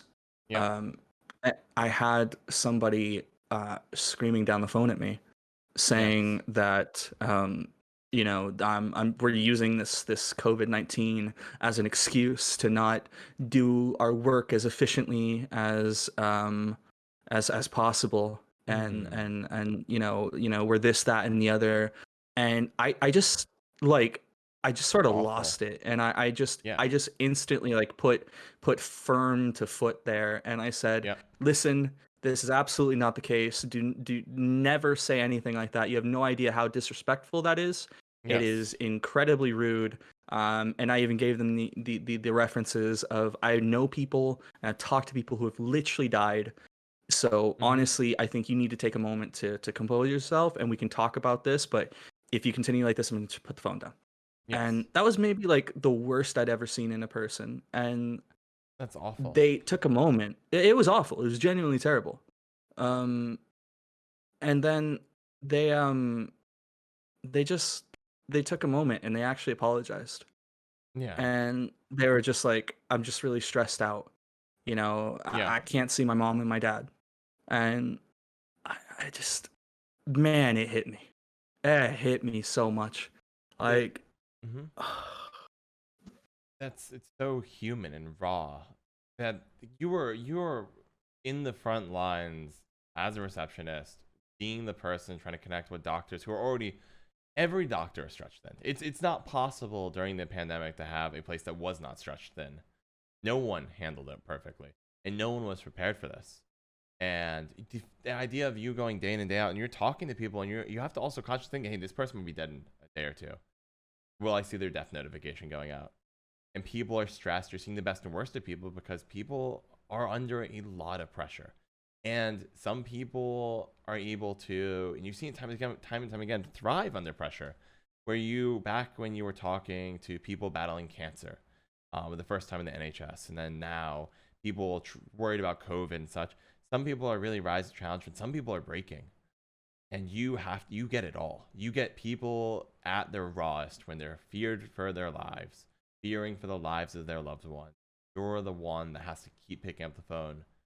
You kept picking up the phone. You went out of your way to pick up the phone. That's incredible, but also so brutal. It was probably the hardest thing, honestly, that I'd done, because I always try and treat phone jobs, because we all hate them, as I said. Yep, You 100%. you could be on a battlefield, you could be at war. You know, the Yep, worst somebody can do on a phone is just talk to you and shout, maybe make you try and get to you a little bit. yep. And I always try and use that reasoning about like phone work and all that stuff. But in that moment, man, it felt like it Raw. felt like such a tangible, holdable reality. Like I could have the person in front of me. It was Yeah. just such a rough freaking experience. And this is Mm-hmm. where I'm gonna sort of talk a little bit about, and Mm-hmm. I do apologize if I'm going too No, I'm long or having a great anything like time. that. Carry on. There's Um, no limit as long as you're I enjoying it. Open. This is where I am sort of you kind of heard about Denpai going, you know, the distance, driven, successful, all that stuff. Uh-huh. And I will be completely upfront here. After a year of this job, which by the way I was thankful to have anyway, having a job in the moment, you know, in a Mm-hmm. moment like that is incredibly rare. Being able to Yes. even go to work, Mm-hmm. people lost their jobs and stuff. But for me, it was the first time I really had to like examine my mental health, Yeah. and it got to me. I was completely stressed out to high hell and back. Mm-hmm. Uh, I was taking it home a lot. It was really getting to me, and I was just not performing to my usual expectations. And I Mm-hmm. had to actually tap. I had to say, look, I can't. You know, Yeah. we're only getting spread thinner. We don't have the support we need. Yes. They changed up some things which were questionable, but I don't try to point fingers at them. But they actually moved certain people from shifts that could have helped us more and left us starters on it pretty much. Okay. And you know, you're manning the desk, you're manning the phones, you know, you're running Mm-hmm. back and forth and all this Doing stuff. And everything. Huh. I just I didn't know enough at the time, really. I like there's still so much I needed to know. It's a Yep. job where you could work it for 5 years and there's still be stuff that you just absolutely get flabbergasted on. Mm-hmm. And I remember that my breaking point was really like when I forgot to do something for somebody sat outside at the front desk and had them wait like an hour for Mm. something. And this person was in physical excruciating pain. And I just beat myself up. Yep. I beat myself up to high That's hell and back on it, and it felt okay. so bad. Yeah, and And I just, yeah, uh, I had to tap. I just had to, I had to say, look, I can't. yeah, and that's the also that human aspect to it. And I'm glad that you did tap. There's a point where like that is the that job would burn anybody out at a rapid pace because you remember you skipped like a whole month of studying just to help and get going. But also one of the ways to shortcut that, of course, is talking to peers. But all your peers are tapped too, or are getting taken up. It's just a ruthless environment, and there's no shame in tapping. I've had to walk away from different things, and yet I've never had a job that stressful that you're describing. And When you see a mother of two who'd been working there for 30 years, absolutely bawl her eyes out, just scared for her family, stressed by everything going on, like I still felt bad about leaving, but I knew that like, you know what, I knew I had to. yes, and Um, mhm. Oh, I was just um, saying, there's something about that. Sorry, go ahead. Yeah, there's that aspect of you did what you could, and you have to accept it. It's something I struggle with because I tapped out of that, not nearly as intense, but that's our startup job, and I left, and I was like, I'm not hitting what I wanted to hit, but this is also Yeah. my limit. This is as far as I know I can go, and it sucks, but sometimes you have to walk away. And there's more you want to do. There's times where you say like, look, I wish I could do more, but I'm at that ball. I'm at that wall. There's nothing left. This is everything I had. And Yep. you step back and you have to find peace with that. That's hard. It's not an easy thing to find peace with either. But It's something that we as Mhm. society don't really like, especially for mental health as well. It's not something I've really super focused on a lot of, and I've been trying Uh-huh. to embrace it a little bit more. But like, just growing up, I'd always been, raised as a little bit of take it on the chin, move ahead. My Mhm. dad was always, these immovable wall of like, if he was hurting, you wouldn't really know it. Yes. And, it's one of those things I think a lot of us do. Uh-huh. And for me, I held off as long as I could, but it was the first time where, I would have somebody say to me, "Look, do you actually know what's happening to you? You're literally breaking." Like my wife, because she has the neuroscience and stuff, she says, "Mentally, you are not here, Yes. and and things are only going to get harder. You're not really like it's just not going to improve unless somebody magically snaps their fingers and everything Uh-huh. just gets instantly easier or something." And she's Yes. like, "That's It's not not the how it works. reality." Mhm. Yeah. Um, and it's not something I like to talk about because it paints that successful image maybe a little bit differently. But for me, it actually makes me feel I'm trying. I've been at battle with my own self worth lately, Okay. because of everything that's happened. And there's some other things to it, but like I, I've always been sort of taught like showing weakness is not something you should do. Uh-huh. And I've been trying to embrace the opposite because I think being able to talk about your issues Mhm. and being able to talk about, like what's tough in your life and some things like that, as long as it's not like, sympathy brownie points, you're not just crying wolf or something. I think it's actually more relatable than it is to Yes. suddenly one day just absolutely deflate. I agree. I think, and I'm hoping that over time that changes in society where a lot of people want to be like statues, projecting this one perfect image. But in reality, everybody has flaws, everybody has struggles, everyone has failures, everyone has successes. And I find there's more beauty in the full picture, the honest picture, instead of trying to just show this one perfect dimension. It makes because if anyone's listening to this, they might say, "Wow, Denpai is the most amazing person ever." But it's also important that in many ways you're more amazing because you struggle with all these things, these human things that fundamentally everybody is struggling with in one way or another.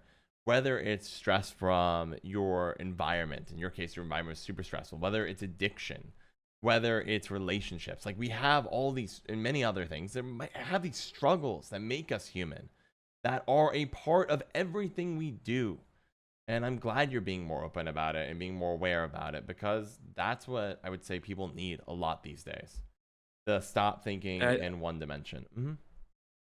it's just, I've learned it's more important for true absolute honesty and to be able to relate to people to genuinely just be upfront. Like Yes. I said about the workplace bullying where people thought, he's always this hoity toity, thinks he's the best Hmm. fucking dude around and stuff. There in the story that I told, there were all sorts of other elements that were tough. There were days that were hard. There were moments where I doubted myself, and whereas normally I would just pick myself up and go ahead and just, it's fine. The surgery one was where I just couldn't summon the energy and I Yep. couldn't get there mentally. And like that's where the mantra sort of changed it all for me. And I Hmm. just had to absolutely just say, I can't. Yep. And I'll transition over to the streaming side and just sort of tell that story to finish off and round off here. Okay. Um, I left the surgery and I was ready to take whether it's a month or something like that, and then start looking for new work. Um, and I did this stream where I told everyone like, hey, look, because of stress and mental health and stuff like that, I wasn't able to hack it. And people, I was still just fledgling and stuff. People were there like outpouring of support and all this stuff and being so lovely. Like, oh, let's get Denpai a Hmm. Kickstarter or whatever, and all Yep. this stuff, fundraise for him. Like, don't do that. Don't Hmm. waste your money during the COVID timing or anything like that. Just let Definitely. me Dream. yeah, just pick myself back up, Yeah. examine whatever I need to do for mental health and heal up. And this is where Interesting. that conversation that I started with around my wife and her telling me to follow my passion and be Uh-huh. happy, because she had been there at home working from home, Mm-hmm. because the company's it's an ed tech company. She was Yeah. able, everyone just said, all All right, stay at digital. home. Mm-hmm. And she saw me day in and day out, having to deal with all of this. And Mm-hmm. that's where some of that approval and appreciation towards, just doing what makes me happy came from as well, because she Mm-hmm. dealt with seeing her husband really, really sad and really, really upset, Yeah, day in and and day out stressed for like a for year. quite a while. Um, and after I stopped working there, I went on to play in the Gwent Partners tournament, Mm-hmm. which has become something of a meme for my community.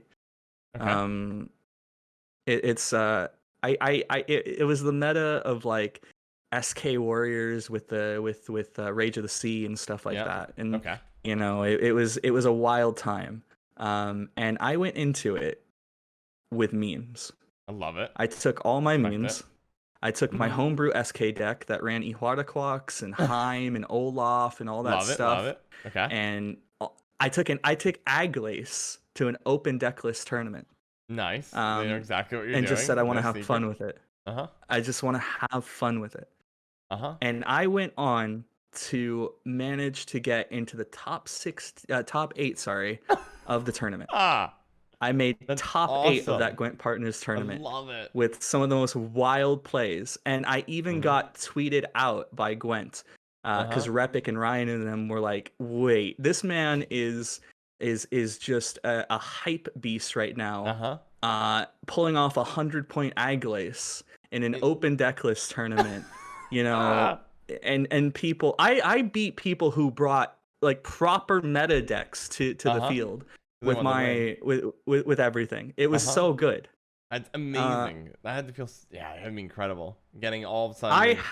Mm-hmm. Man, I'm sorry, I'm gushing. Go for it. I Gush, gush. had literal like Hablo played in it, and he didn't make it as far as he would have liked, but he was following my journey there, and to the Uh-huh. point where in his video at the end he says Denpai is the king of memes. Wow. Congratulations, sir.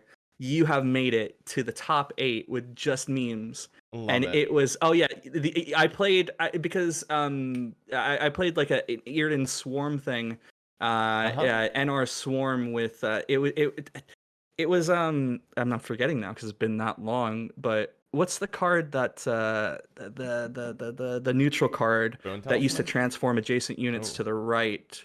Uh, Cosmo? th- Say again? Is it Cosmo? No, that's No, too not new. Cosimo. No. The Ethereal.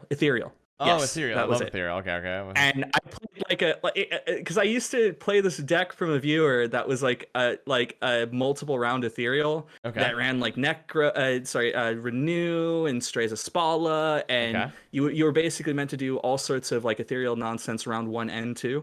Mm-hmm. And when ethereal got nerfed, we made an NR Swarm one where you play frigates like Okay. every other round and swarm. Okay. Okay. I'm And with I you. took that, and it was super fun. It was a multi-round frigate with like that ran Mm-hmm. necromancy and Nice. and Keep on and bringing all them this back. fun. Spawn and It was everything. so good. It was so good, and I just had the time of my life. And I spent I spent my time, that was right after I left the job. Mm-hmm. I did that tournament, and oddly enough, I would not have been able to do the tournament if I still worked that job, Mm-hmm. because they were not able to give me availability Yeah. for time off for the tournament. Okay. So if I still worked there, I would have just spent that week just being absolutely blitz stressed, Yep. absolutely like just like completely out of it. Yep. Instead, the upset of losing that job turned into this monumental success story of Yes. like just amazing fun, I love it. where somehow I managed to just do the impossible. I Yeah. unfortunately I didn't go further than the top No, 8, but that's but I got my games casted and all that stuff, and I just yeah. had fun. And Bandit Gang, they were uniting. They did this wonderful video supporting me, Uh-huh. and that was where the discussion with my wife came in, Okay. where Because she says, "You are shining, and you are just so happy, and I love seeing exactly what's happening here." Mm-hmm. So listen, if this is what streaming is doing for you, and we're in a position to do it, just go be happy. Just go Yes. do what you're doing right now because I love seeing this in the morning. That's beautiful. What a crazy arc. And I love that it's like this week of streaming. Because sometimes you just have an incredible week, like a mind blowing week. And you start streaming, you go into the Gwent Partner Tournament, and then, Mr. Habla is a god tier memer, and he's backing you. You're getting top 8 at a tournament that, in many ways, you have no right to, but you're smoking everybody, bringing the meta. You're slapping down, defying the odds, and you're just getting the surge of support, the surge of love from the community, and it brings you such incredible joy that your wife's like, yeah, just do this, just go, be happy. You feel like you're back again, like you're yeah, 'cause she's seeing it day in and day out, and she's like, this is you. There's none of that your stressed out self. That was you trying your best, but that you were definitely at the breaking point. Like, you're back, like you're reborn. Keep going, It keep was going. everything I needed. It was everything I needed. And from there on, it's just been this journey of just streaming and trying my best and having fun with it. Mm-hmm. You know, and it's been a rewardingly amazing experience for the people that I met. Mm-hmm. Um, and I've got a lot of dedicated people who show up. It I'm not this massive streamer or anything Uh-huh. like that. People have said yeah, for the lead up for this, I've had people say, "Who are you to even be interviewed?" and all this Mm-hmm. stuff. Like what is this kind of things? I'm Mm-hmm. not on the level of a Freddie Babes or anything like that. And you know what? Like I'm just I'm just happy to be here Uh-huh. and be able to tell people, my side of things, and hopefully I can make someone smile through this as well. And that's why I was happy to do it.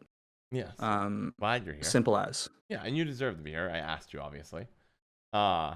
Well, And like so that. I've had some people go like, "Eh, Yeah, nani?" literally. Yeah. So No, I mean, I asked. If I asked, like, that's the barrier. But no, and also, I don't think you're not even making people smile, but you're also probably inspiring, right? You have an inspirational story here. You're getting this surge back of like humanity in yourself. You're going from what would have been a really stressful week if you kept your job, but you'd walked away, and you have this like redeeming, not like a redeeming week, but like rejuvenating week. You yeah, top 8 at this Gwent Partner Tournament. You're on top of the world. You're getting all the support. Bandit Gang's got your back, and it sounds like you start riding out that momentum. Keep on streaming, finding yourself, interacting with people, influencing them for the better, making them laugh. Is that what your routine starts to become day in and day out? it pretty much became that. Yeah, and my whole journey. I'll try and summarize my streaming side of things as best I Mm-hmm. can. Um, I will be completely upfront. I am an all over the place streamer in terms Okay. of like the numbers and things like that. I've had like months where I've been 60, 70, 80, 90s, Mm-hmm. and I've had 20s, 30s, all that stuff. And that's come from a couple of different things basically, because throughout that whole journey, I just stayed with Bandit Gang. I continued to stream, and over the course of things, I've had personal things in my life and all sorts of things. I will have had to take. I had a tooth infection. I had to take a break for that. Okay. During COVID, that was terrible, by the way. That's extra Like something bad. that should have been solved within like a couple of weeks took like 2 months. Ugh, Uh, awful. with a tooth infection and all sorts, so you're just sort of dealing with that, and so I'm not streaming, and that was one of the first instances that really taught me like, absence is the killer Mm-hmm. of things. In, So ter- it can be really, really difficult to deal with that sometimes. Um, in terms of just and not having so access. extended Mm-hmm. yeah, extended breaks and things like that. You mean from Uh, absence from streaming specifically, and how Streaming, people yeah, sorry. disappear and you have to come back. Okay, I'm with you. I'm with you. Yeah. And when you're not really at the top already, it can Mm-hmm. be like 10 times harder because the Mm-hmm. Gwent and streaming ecosphere is such a massively like changing monster that I dislike numbers. I really dislike numbers, to be Uh-huh. honest. It stresses me out Yes, sometimes. it's Uh incredibly stressful. And especially Yeah, in like streaming, you get. Mhm. sorry, go ahead. I was gonna say, especially streaming, because you get all of the numbers. I know everything. Twitch reports your viewership down to 5-minute intervals every day. That Yep. is, you have everything. You know exactly when they started, the viewers walked away. You know if they're there. You know how long it takes for them to show up, what the trickle in is, when it's out. You know your followers on your channel. You know if you have any subs. You know if your subs are less than last month's last stream. All your day to day is reported also relative to yesterday's results or your last stream's results. It's brutal. It is demanding, and viewers like consistency. And that's also really hard to give if you're trying to also give them new exciting things. It's a lot. That's mainly the sort of journey that I've sort of had to come to understand with things. Hmm. And I have been blessed to have one of the most amazing communities. We aren't the biggest or anything like that, but Hmm. I've one thing I will say is really that content grind is incredibly important towards that. A lot Hmm. of people maybe don't know me because I don't put myself out there apart from Twitch. Hmm. I have made YouTube videos, Yeah. but it's just not something that I find very fun to grind out, and I think that's Yes. what can really hurt that growth is, Hmm. like for me, I love making edited, fun skit style videos if I do anything. That Hmm. is not something that I can pump out like in an hour, 2 hours or anything like that. I can't just pull a Yes. feed from my stream and not like I want to Hmm. do like JonTron level funny skit stuff Okay. I'm with and you. and edit them heavily and things like that. Yes. Uh And there's just no time is kind of the no. kicker. And that's, I don't think people appreciate that. So my videos, I pump out them every day, but I designed the stream to be compatible to YouTube. And I just cut Mm, and paste, right? I'm cutting out my stream footage, putting them all together in a nice, neat line of like the best games and sending them out. It is, and even that takes my yeah. computer is gonna be exporting and uploading for an hour. That's gonna take an hour to get the footage onto my computer, and I still have to then put on all the time on editing it, modifying the audio, and it's not really rewarding work in the sense of I already experienced all of this. I'm looking at myself again. It's not like I'm putting together this premium, interesting products and blow everyone's minds. I'm just making sure there's a record of the best games, so that if you miss a stream, you're gonna get access to it. And YouTube is huge for growth. A lot of people I get on my stream are coming from YouTube say, John, you are my favorite Gwent YouTuber and streamer. I watch all of your videos. They might not catch a stream, but they'll get all the highlights. They'll get the best games, the games that get them excited and smile, which is great. But man, there is a real grind behind the scenes, because that's why I'm working 60, 70 hours a week. I don't have a choice. If I want to do, at least if you want to do YouTube and Twitch, you're going to find yourself putting that in. It is 2 jobs in one. I have a question for you, Oh, actually. the Uno Y- reverse. Carry on. What is it? What is it?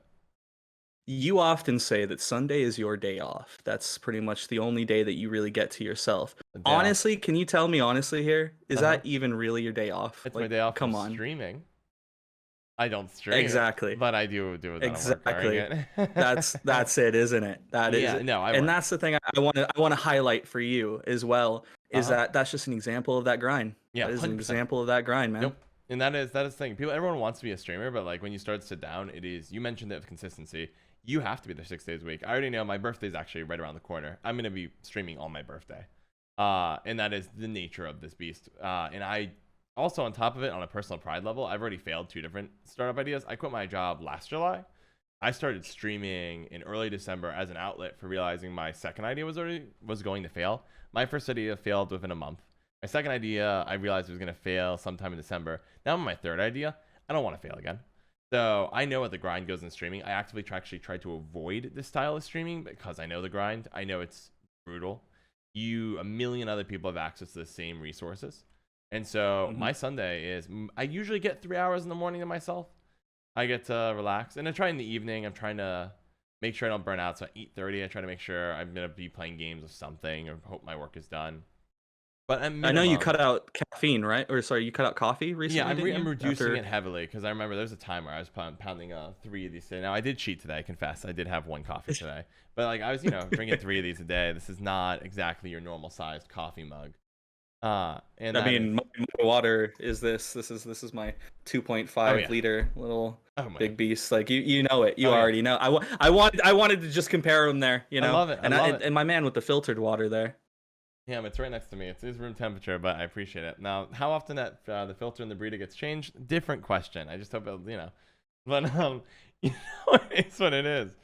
Uh, but yeah, no, the grind's insane. It is a taxing job, and if you want to go to the top, you basically have to be two people, and you have to work like that. And I know that's my edge, but it's also still really concerning because that's just a ticket to the lottery. I can rig the chances of me being successful by working really hard, but if I burn out, I lose. I also know I might just still lose.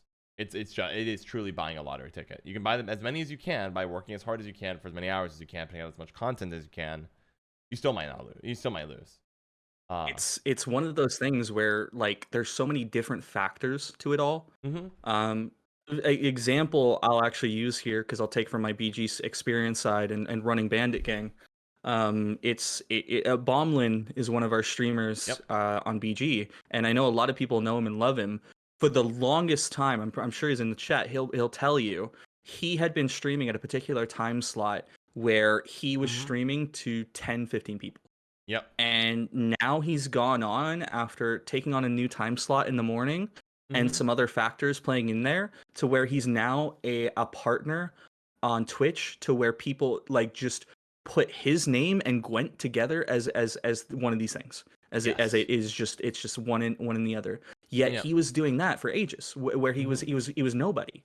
And that's not in a rude way, just he wasn't there. Right, and it's not that the quality is bad, just had the wrong time slot, and other bigger streamers are there.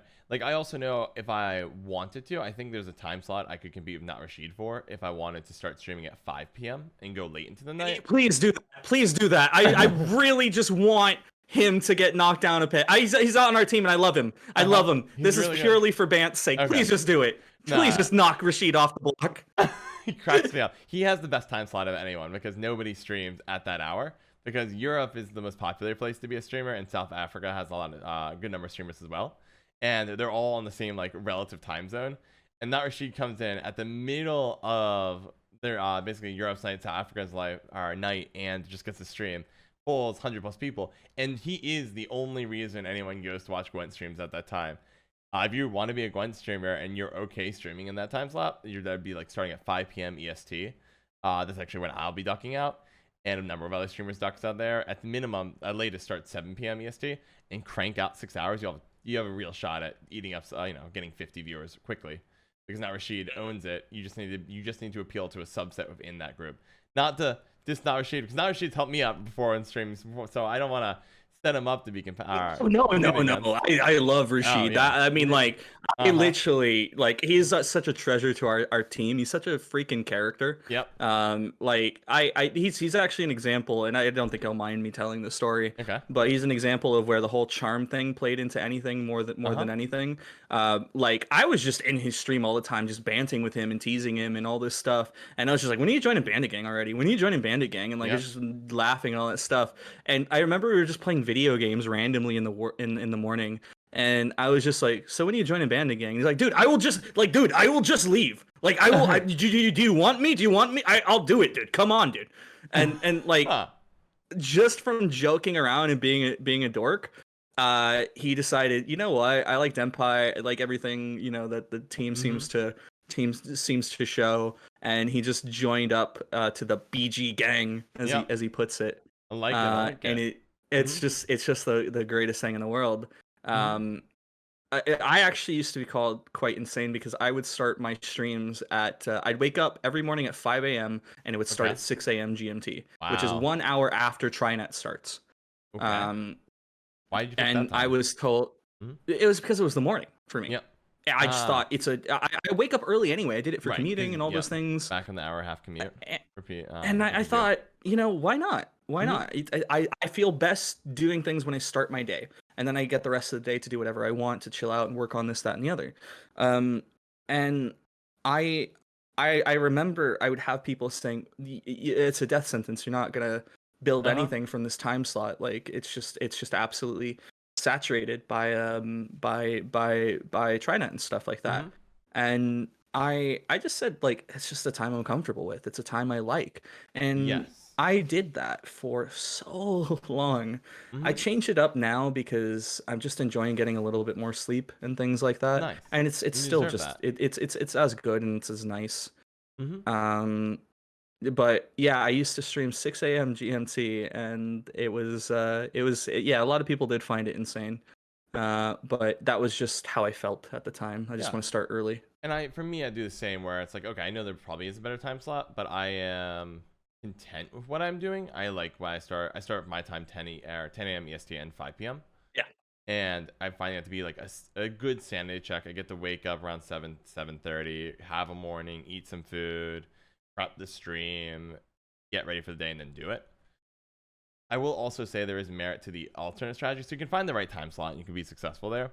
We also do what Disguised Toast did, where when he was competing with people, he would start his stream just before their stream and end it just after their stream. If he wanted to crush someone, while he's trying to grow, he would look, instead of saying it like this time slot is dead, he'll look at it as a challenge and be like, I'm just going to stream more hours than this person before them and end after them.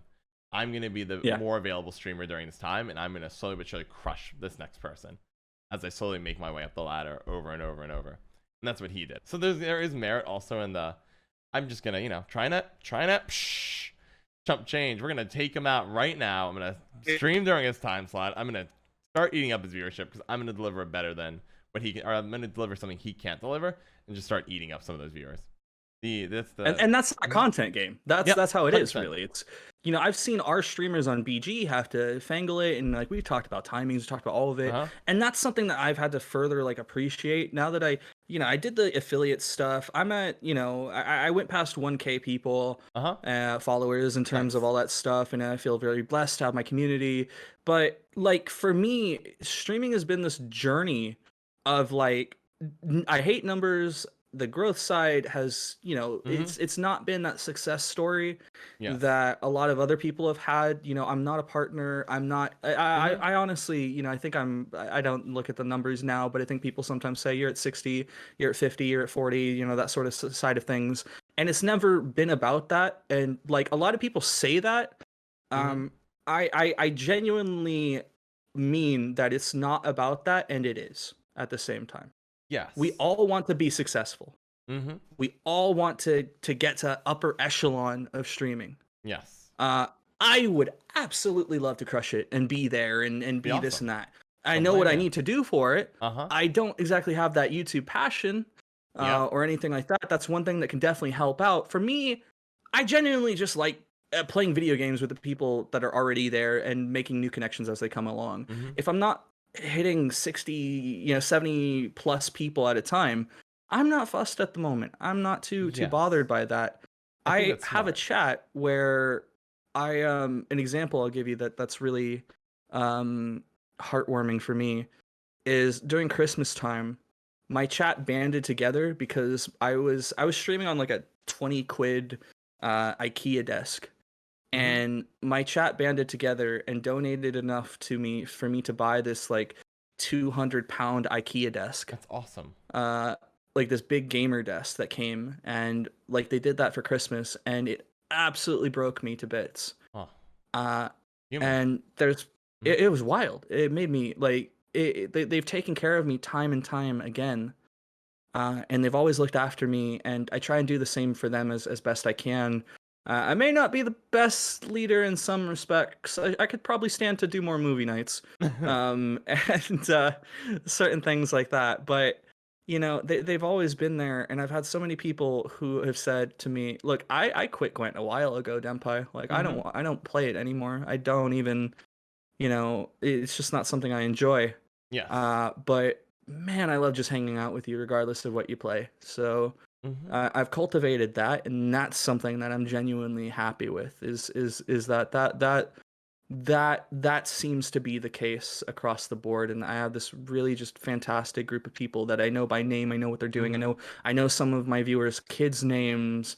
I've Mm-hmm. been there for people losing their jobs. I've helped people, slightly dark. I've helped people not commit suicide, genuinely. Mm-hmm. Some people have come to my chat and they've said, "Look, I'm so down right now. I just want to end it all." I've stopped my stream entirely and I just talked to them for like 2 hours Wow. and helped them and just made sure that they were okay. Mm-hmm. And I'm planning a thing for I need to do this. It's still Mm-hmm. just because cost and things like that. But I have a viewer of mine who he's a college student Mm-hmm. basically, and he saved up about like 700 euro Mm-hmm. to try and upgrade his old GPU, this like 2012 outdated GPU that he has, 2011 I think. Mm-hmm. And he saved up all of his hard-earned money for like a year, and he ended up getting scammed out of 700 euro on Ooh, eBay. awful. He lost all of that. He lost all of it. Mm. And so I'm actually going to try and ride the whole hot tub stream, Okay. fun Okay. times, I like where it's and going. any money that we raise for that, Mm-hmm. regardless of if we hit 700 euros or not, any money we raise is going to go completely towards them having a new GPU, It's so so they can generous use of it you. towards that. Because they're a really good person. They're an introvert. They're shy. They're not very outgoing, and they just said this is the worst day of my life because they posted on Twitter saying Mm-hmm. I hate this. I feel so awful. This is the worst. And I just messaged saying, hey, look, if you want to talk, I'm here. Mm-hmm. And they didn't say anything at the time, and they left it for 2 weeks. So I know it wasn't like it wasn't just them using me or anything like that, because Mm-hmm. 2 weeks along they just suddenly message me randomly and they say, hey, did you mean that like you're okay to talk? And I'm like, dude, like if I'm here I'll talk. And they told Awesome. me the story, and I just said I need to do something about this as best I can. Mm-hmm. So it's trying to organize everything as but I have a giant inflatable banana in my living room basically at the moment. That's And there's awesome. a couple of other things that I need to get, but that's the plan, is That's to do that. To you know. awesome.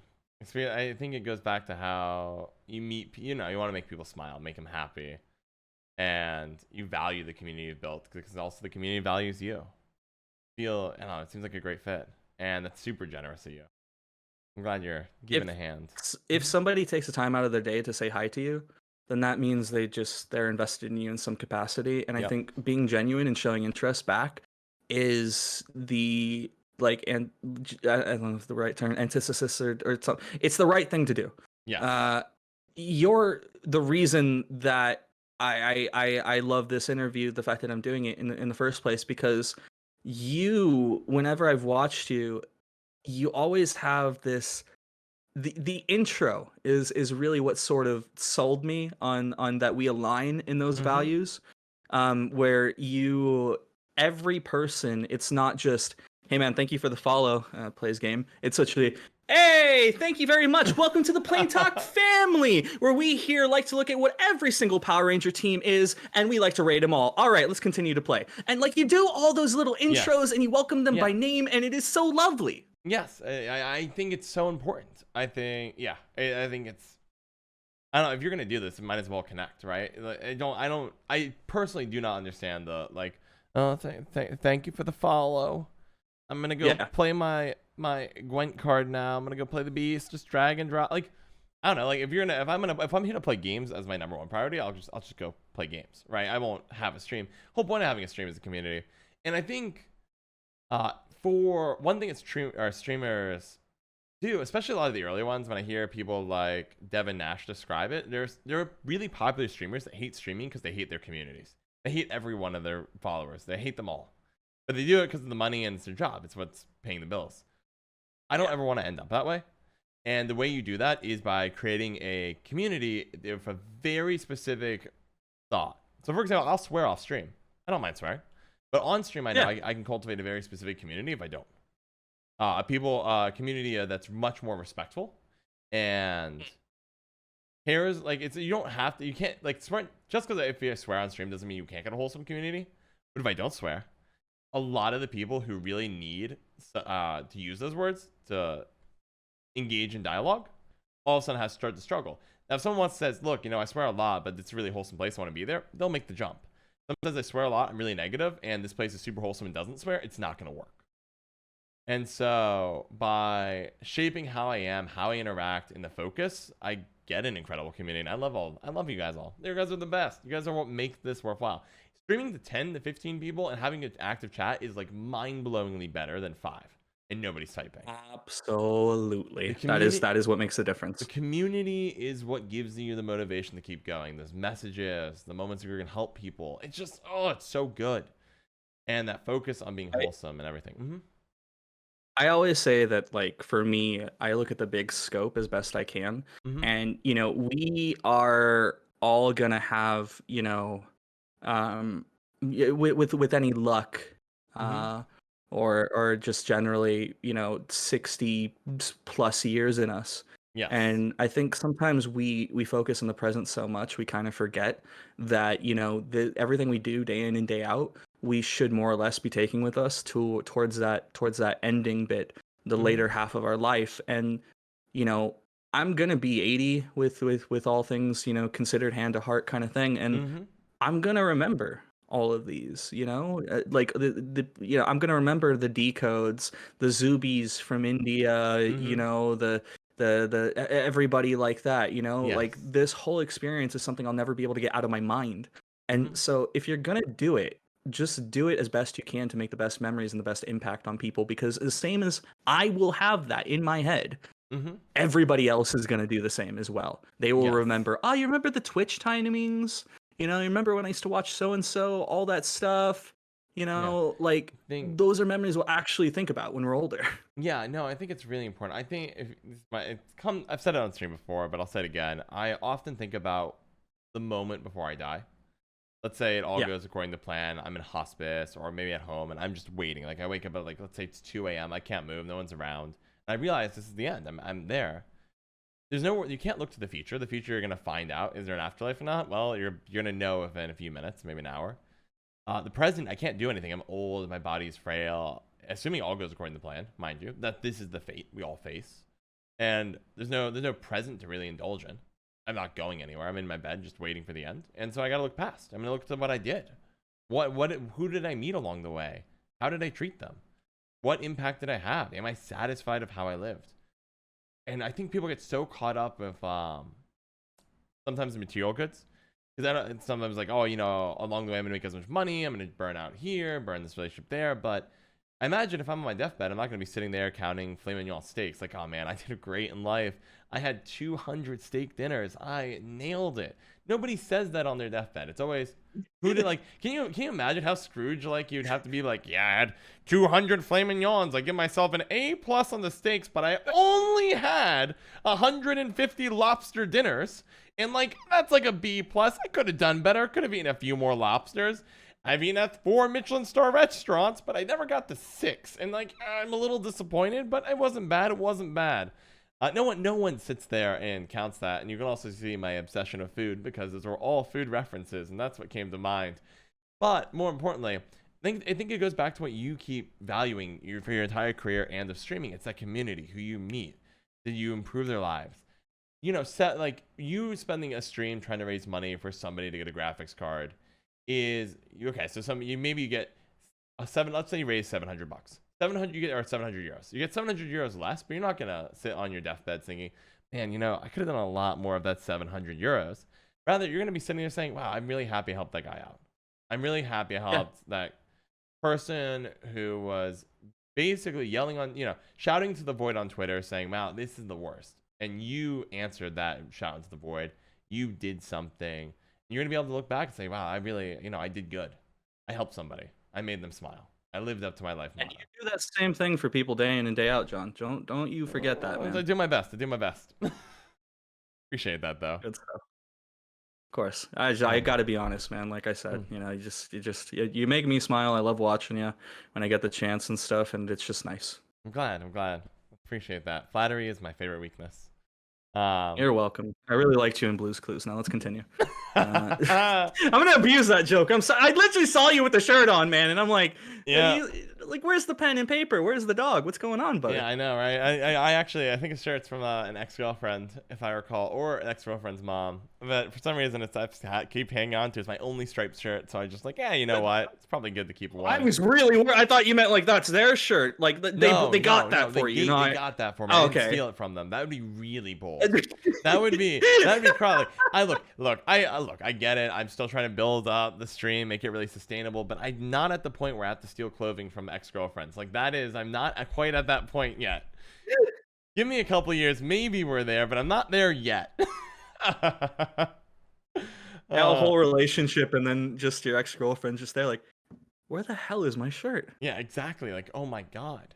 And then see a photo or like that, like John has my shirt. When did he break in? Like, it'd be a whole host of issues. Okay. So, anyways, so I did have a question for you about a slightly different topic. Yes. Which Please is, go ahead. tell me more about the Bandit Gang in terms of it's a really neat group within the Gwent community because you have these more competitive teams. These teams really focused on like Team Levive and Gaming, Team Artusa. These people are really, in my mind, they are competitive. Right? I'm expecting meta reports from them telling me what the best decks are. I expect them to have a long list of competitors who will frequently show up in the top tier tournaments and potentially win them. But Bandit Game, I associate with, you hinted at it way back in the interview, of welcoming anybody, very passionate, people passionate about Gwent and content creation, just going at it, working together. Tell me a bit about your current day-to-day role there, and also assuming this leadership role, because this is a jump, right? Which is, I think, really a natural jump in many ways. You have this long history of rising to challenges. Joe, the founder, leaves Bandit Gang. You rise up to take the place and have to make that jump. Tell me a little bit about all of that. Pick wherever you want to start. For me, it was organization was the start. Okay. I used the skills that I learned at PCube, which involved the social media side was scheduling things and getting things. For me, the skills I learned at PCube were more or less to map out your days ahead of time. Take care of everything you can and try and have as much work that can be automated and sorted as possible done. So I just sort of said, well, what do we need to work on? Let's work on this first. We get all the login details. We get them all in Google Docs. We start making Google Docs for this, that, and the other, making sure people have resources where they can get this, where they can get that. We start building the mantras and guidelines for certain things, whether it becomes streaming, and we just start working on the foundation. Okay. That is what I sort of started out doing, was helping build the foundation, getting the guys organized, getting our management team, and deciding who's the what's what of what. Okay. And then left everyone else to do their own business. To say, look, streamers, if you guys need help, let's talk, let's get things sorted. Pro guys, you guys continue to scrim, we're gonna take care of you. We're gonna get this sort of thing sorted. And for me, Bandit Gang is as you were touching on a little bit, this welcoming sort of thing. There are a couple of top teams in Gwent. Yes. You touched on TLG, Aratusa, stuff like that. Yep. I actually consider us to be in the top 3. Nice. I consider us to be amongst the Aratusa, TLG, and then Bandit Gang. Nice. And a lot of people might find that to be insane because we don't submit the meta reports and all these things. You do not see any other team taking their content as seriously as we do. They do not pump out the articles on the level that we do. You pump out a ton. They don't. We do. And we also care about the people on our team. And I'll be honest on this one. I genuinely will. I will say this up front. I think we care about every single member of our team a lot more than some other teams do, or at least make the effort to do so. Our Christmas time came along and we submitted interviews with every single member. Not just streamers. It's a big team. We submit a whole team, whether it was the content team of graphic designers. We gave our community interviews to read for every single member, and including people who had left. Who just had affiliation with Bandit Gang. We got the Driftblings involved and all sorts of stuff. I think and go ahead, sorry. I was gonna say, in terms of content, I don't think anyone would ever sneeze at what Bandit Gang does. When I mentioned TLT or Artusa, I meant strictly competitive side. Like when it comes to just actually putting out content, like Bandit Gang is a machine. You guys put out a new article or something to read every 2 to 3 days minimum. If you go there or turn on the page, scroll down, you can see all the most recent, and you can just see the dates. And it's just new article after interview after this and that, and it's just a ton. You guys are really good about that. That's one of those things from the PCube side that I found. When I worked editorial, it was really, really important to make sure that you sort of got across that there's like a little moth in my room, sorry. That's all right. You try and get across that news is one of those things that pushes a site, pushes content. If you weren't releasing an article on your website all the time, you honestly weren't getting eyes on it, because other than that, what else do you have to Mm-hmm. offer as a team? Yes. People know Aretuza from, things like tournament placements and some of Yes. their streamers and stuff.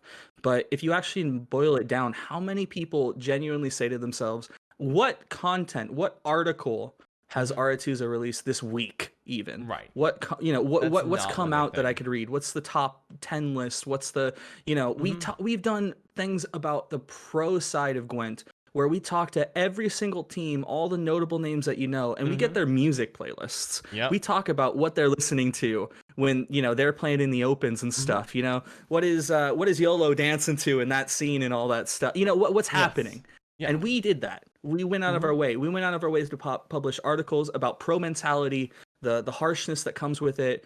And actually, one of the things that I think some people might be sleeping on a little bit, and I'm going to Mm-hmm. say this here now because I'm Go very for it. proud, is that Bandit Gang is also really reaching the upper echelon of the competitive side. We Mm-hmm. haven't made it to those big open moments or anything like that just Yep. yet. We're getting there. Yes. But take top 64, for example. We Mm-hmm. had on our team, our pro side and our academy side, we had 7 players in the top 64. That's impressive. You're not playing around. I mean, they're getting their shot to get to the open, or they're qualifying for. It's been a while. They're qualifying for the opens, and then they potentially getting in to the next turn. Wow, it's really And it's impressive. not just like we're not talking 64, 63, 62. We Yeah. had people at spot 11, people at spot 15, stuff like that. Yeah. Our team busts their ass day in and day out to get noticed, and we are definitely going to be there soon, and it will Mm-hmm. be a name when we get that moment with those players. People are going to absolutely take notice, because honestly, like, we're so close to it, Mm-hmm. and that's through hard work from a lot of Yes. people It's more of a. on our pro side. Yeah, there is. I've heard. I think it was Devin Ash say that somebody asked him once for his most controversial opinion. He said that luck doesn't exist. That if you do all the right things enough and for a long enough period, you will succeed. And it sounds like you're getting tops. You're getting 7 people in the top 64. You're having 7 shots. You make up a good. Bandit Gang is having a good portion of that field just represented by them for all these key Gwent tournaments. And like it's just a matter of time till that following tournament that open is won by a Bandit Gang member. I also really like that how you described the behind the scenes competitive, where you say, "Oh yeah, I'm helping organize scrims. I'm getting everything set up and structured." Because occasionally, I look at TLG and I talk to some people from there, some of the other teams as well, where the people are joining it for access to people, but it doesn't sound like behind the scenes there's secretly like this really in-depth structure behind it.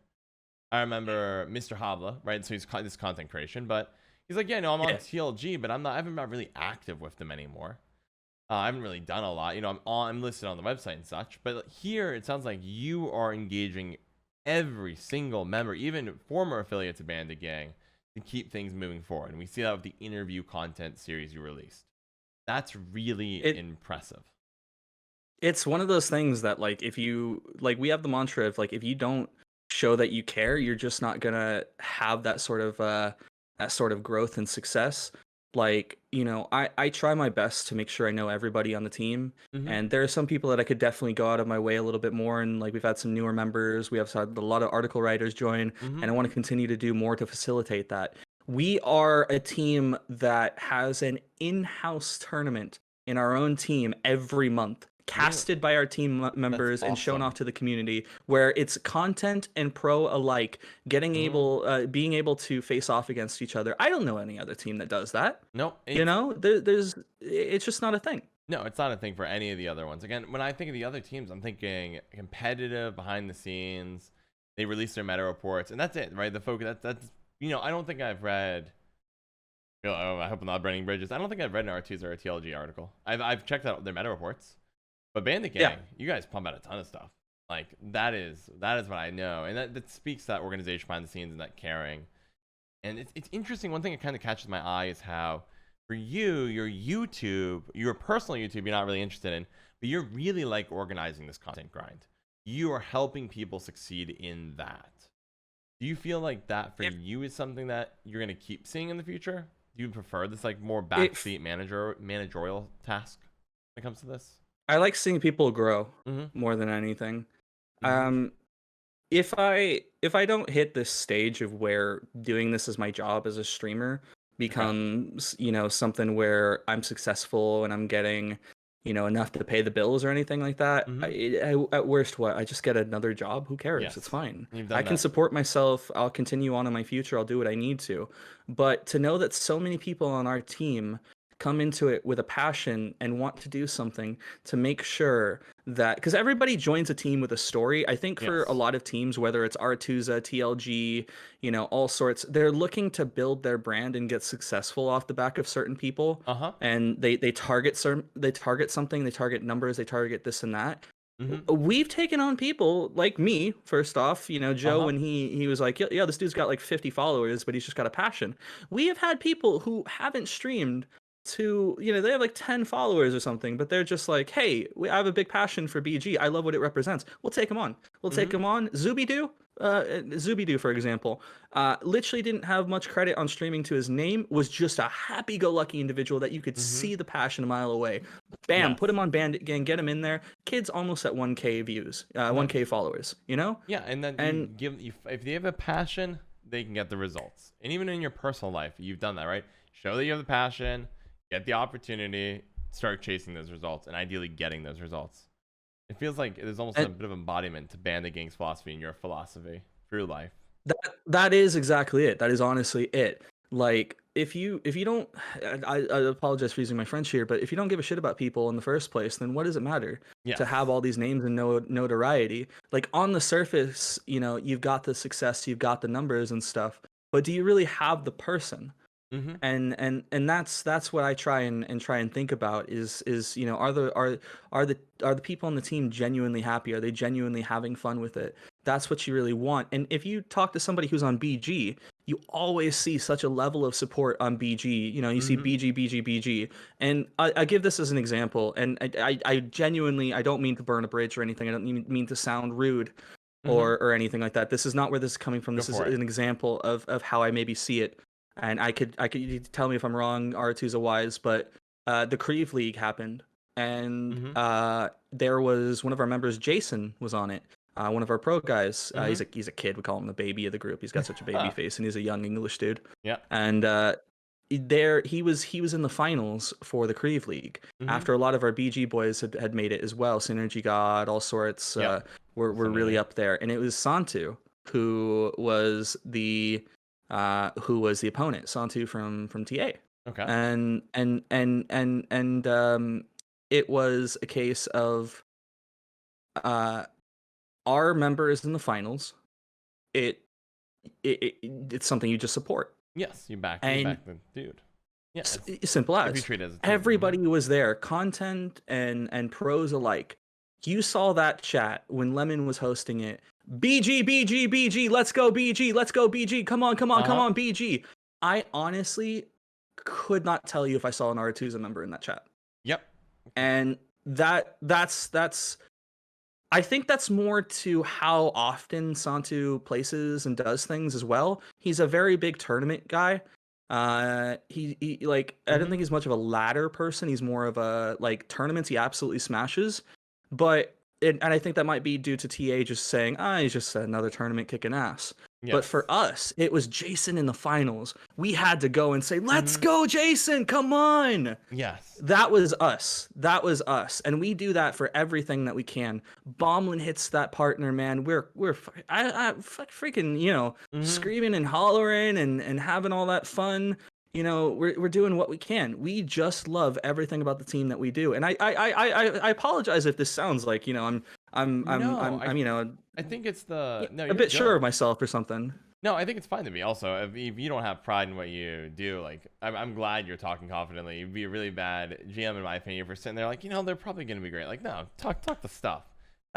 Don't back down from your opinions and your thoughts and your pride. It's so good. I mean, you need to have that, in my opinion, if you're gonna lead something like a Bandit Gang or any team in general. But I think you hit on a really good point here, where Bandit Gang has a community, close knit. People feel good when they're in there. It's a wholesome place. I think Team R2's and TLG, I do think they attract players, but the players are there to play for certain, like, they want ins with 2 or 3 other players as practice partners, and then they go play their tournaments. It doesn't feel like there's this Team R2s are a TLG mentality. It's like, do you like a player or two, or the meta reports they put out? But besides that, there's a much looser structure, in my opinion. Just looking from the outside in, could be wrong. But when I look at Bandit Gang, you guys are tight knit.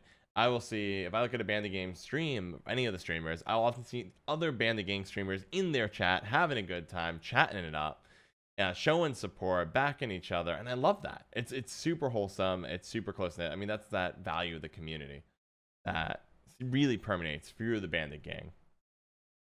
That is exactly what we try and facilitate and what we try and build. And I will also credit as well, having worked with all sorts of teams now, because I've done a lot of networking as the GM. I will say that it's not. We're not trying to paint a negative picture or anything like that. No. I know so many people from TA and TLG who are fantastic people. Yes. I plan to have drinks with some of them. Lovely human beings, and I know they have a close knit relationship with their team members. But I don't know if I could say they are as tight knit as Bandit Gang, I guess is what I'm trying to say. Yeah. I honestly am proud of the fact that, bar none, when it comes to the ideal of being a team, we kick ass at that the most, more than any other team. Yeah. Simple as. You should have, and I think that's a pride. I would fight that. I'd be willing to back that point. I don't see the show of TA or TLG. Not that they aren't close, but I feel like it's always in those organizations, like, I can take groups of people. And in Bandit Gang, you can't group. I can't take a Zubidoo and separate it from Denpai's group. It's all one and the same. Everybody backing each other. And that's an awesome thing. And it's a great thing to have in the Gwent community. And I love it. So what's that's it, yeah. Yeah, so what's the future of Bandit Gang? It sounds like on the competitive side, it's the win the open. Really keep showing that, turn the top 64s into that next level. What is That's a good question. The future of Bandit Gang. Honestly, I think I can't wait to demolish the whole thing and we just start as a Pokemon team again. That really? would be good, That's just a power move? No. No. You sure? It's actually going to be Bandit Final Gang? Fantasy 14 team. Have you thought about calling yourselves like Team Rocket? It seems like a pretty natural jump. Okay, actually, no. Now I think we will. We'll be a Pokemon a trading card game team and just be Team Rocket now. Yeah, I think that is the best damn thing I've heard. Yeah, it seems like a really goodness. small jump in rebranding. You just need to it's good. Easy. It's good. Easy. Maybe be able to keep the same logo. Anyways. The future of BG is a bright one in terms of we've been talking about a lot of projects. We have some things that are in the works at the moment that I want to announce so much, but I'll have to keep it to myself. But I guess if I had to sort of structurally vague it up, is first off, I am 100% certain that success in terms of the competitive side is coming. 110%. We're only attracting more talent. Our academy team is growing, and they're doing really well. The academy side is the not pro players who aren't top 64 but top 500 who want to take their game up to the next level. And we've seen some people. One of the recent top 64 players, Renova, she started as academy, and she had a lot of self-worth doubts and stuff. She took losses very personally, and it's affected her, and she's completely placed in all sorts of different avenues, and she just felt defeated at a certain time. And we worked with her. We cultivated her mental game. We stayed up late and stuff like that. Our academy manager organized scrims and did our best to take care of her, and we didn't give up on her, despite the fact that in ways she was giving up on herself. And we just continued to keep saying, you can do this, you can do this, you've done this, you've done that, you've got it. She places top 64. Nice. She did it. She actually did it. From being all over the place in terms of MMR and ladder placements, we just stuck with her, and she finally got that top 64 marking. Nice. And that's just from the academy side. Love that. And it also shows that growth. Sorry, go ahead. I was gonna say it shows that growth of taking academy players, somebody who is not fully there but needs the support to get there. And actually, here's your success story, right? Someone struggling with their mental game, you help them with the mental game, and that's not even just figuring out the lines of play, the play of cards. It's that very human element, and a lot of people struggle with ranked anxiety, but that's it, right? Getting nervous while playing ranked, but in this case, sounds like specifically on the loss side, not taking a loss personally, getting into the queue again. keep feeling confident in yourself, just saying, it's another game. Actually, you're strike me as somebody who'd be very good at helping someone like that, because you're someone who's really good about jumping into the face of the deep end, risking a lot of failure and persevering anyways and thriving in that. So, and I'm glad you got to bring those skills. The quality of a leader is being able to just lead by example. I value that. And that's why I try and put myself out there. You know, there was a month where I said, I'm going to try for top 500. Simple as. And I'm going to do my best. And I played maybe 400 games in like 2 weeks or something, or a week, or it was like a short amount of time. I played a crap ton of games. I did not hit top 500. Yep. But what I did was I showed myself the exact journey that the pro team have to go through to do that, to do all these games. Snellian, people like that playing like 1,000 games, 1,000 plus in the season. And the competitive guys said, you know, Denpai, for somebody who plays a lot of memes and stuff, it was really nice to see you put yourself in that position and try as hard as you did. And I only got more appreciation. They got more drive seeing, you know, their leader go for it and stuff like that. And that made me happy. So the competitive side is honestly just on the cusp of having people go, who the heck is this? What team is this? What's going on here? And I'm so goddamn excited for it. I cannot wait to see that. Looking forward to it too. It's gonna be so good. And the other side is that we got a lot more article writers actually on board, and we're pushing the envelope in terms of what content we're doing. We just released an article that puts a spotlight on some of the Russian community, nice. the CIS community and stuff like that. That really is a big in-depth deep dive on players that you normally wouldn't really know a lot about from an English-speaking territory is concerned. That's awesome, because there are a lot of players that don't speak English who are really, really good at this game. And that's absolutely true. It's 100% true. And that was something that came about from Nova again. Renova, she's actually got a content side to her. And whereas some teams maybe might just facilitate saying, you know, you're okay on the just be a competitive player and stuff. We always ask everybody, whether you come in as a pro player or you come in as a content player, you know, do you have a passion for anything else? Can we help facilitate that in any way? Is there anything that we can do to help those creative juices fly a little bit? And Renova said, you know, I can write things, and you know, I can do articles and stuff. I like to write, and so we said, well, you're also Russian, and you understand the language, and you can follow the scene. Why don't you try and bridge that gap between you know, like the Russian teams and stuff like that, you know, Phoenix Gaming and all of them and everything, and see if we can bridge that and bring that in towards everybody. You know, this is somebody who's academy and team, you know, like they're competitive. You wouldn't really necessarily say, they're going to write an article. Well, no, to hell with that. We've had a content team players who have gone on to get top 500 and stuff as well, just from scrimming and all sorts and just having fun with it. Yeah, I think that's awesome. I like that you're meeting people where they want to be met at. Hey, do you want additional responsibilities? Do you want to write? Do you want to interview? Whatever it is. If you do, let's do it. It's more opportunity for you and, you know, and for the Bandit Gang as a whole. More content, and the person gets to do what they want. Hey, I think I can write. Let me do it. And you give them that chance. You give them the support, the backing they need. You even help, in this case, set up a really neat content idea to try to help bridge the gap between the Russian side of Gwent and the English-speaking side. That's fantastic. I imagine there's more and more of that coming down the pipeline, like more content, more creative ideas you've got in the future for the Bandit Gang. It's pretty much just the focus is improving on what our foundation has been built on, which has just been a connection of people on the team and producing good players and good content. But at the whole crux of it is that camaraderie, that unification, and making sure that everybody is sort of united on one front. We always try and say we don't want that divide, and we don't want anyone to be a nameless face. So for the future, it's honestly just looking up, and there's all sorts of fun things that are going to come in the future, whether it's a competitive side, whether it's a content side. We've got tournaments on the horizon.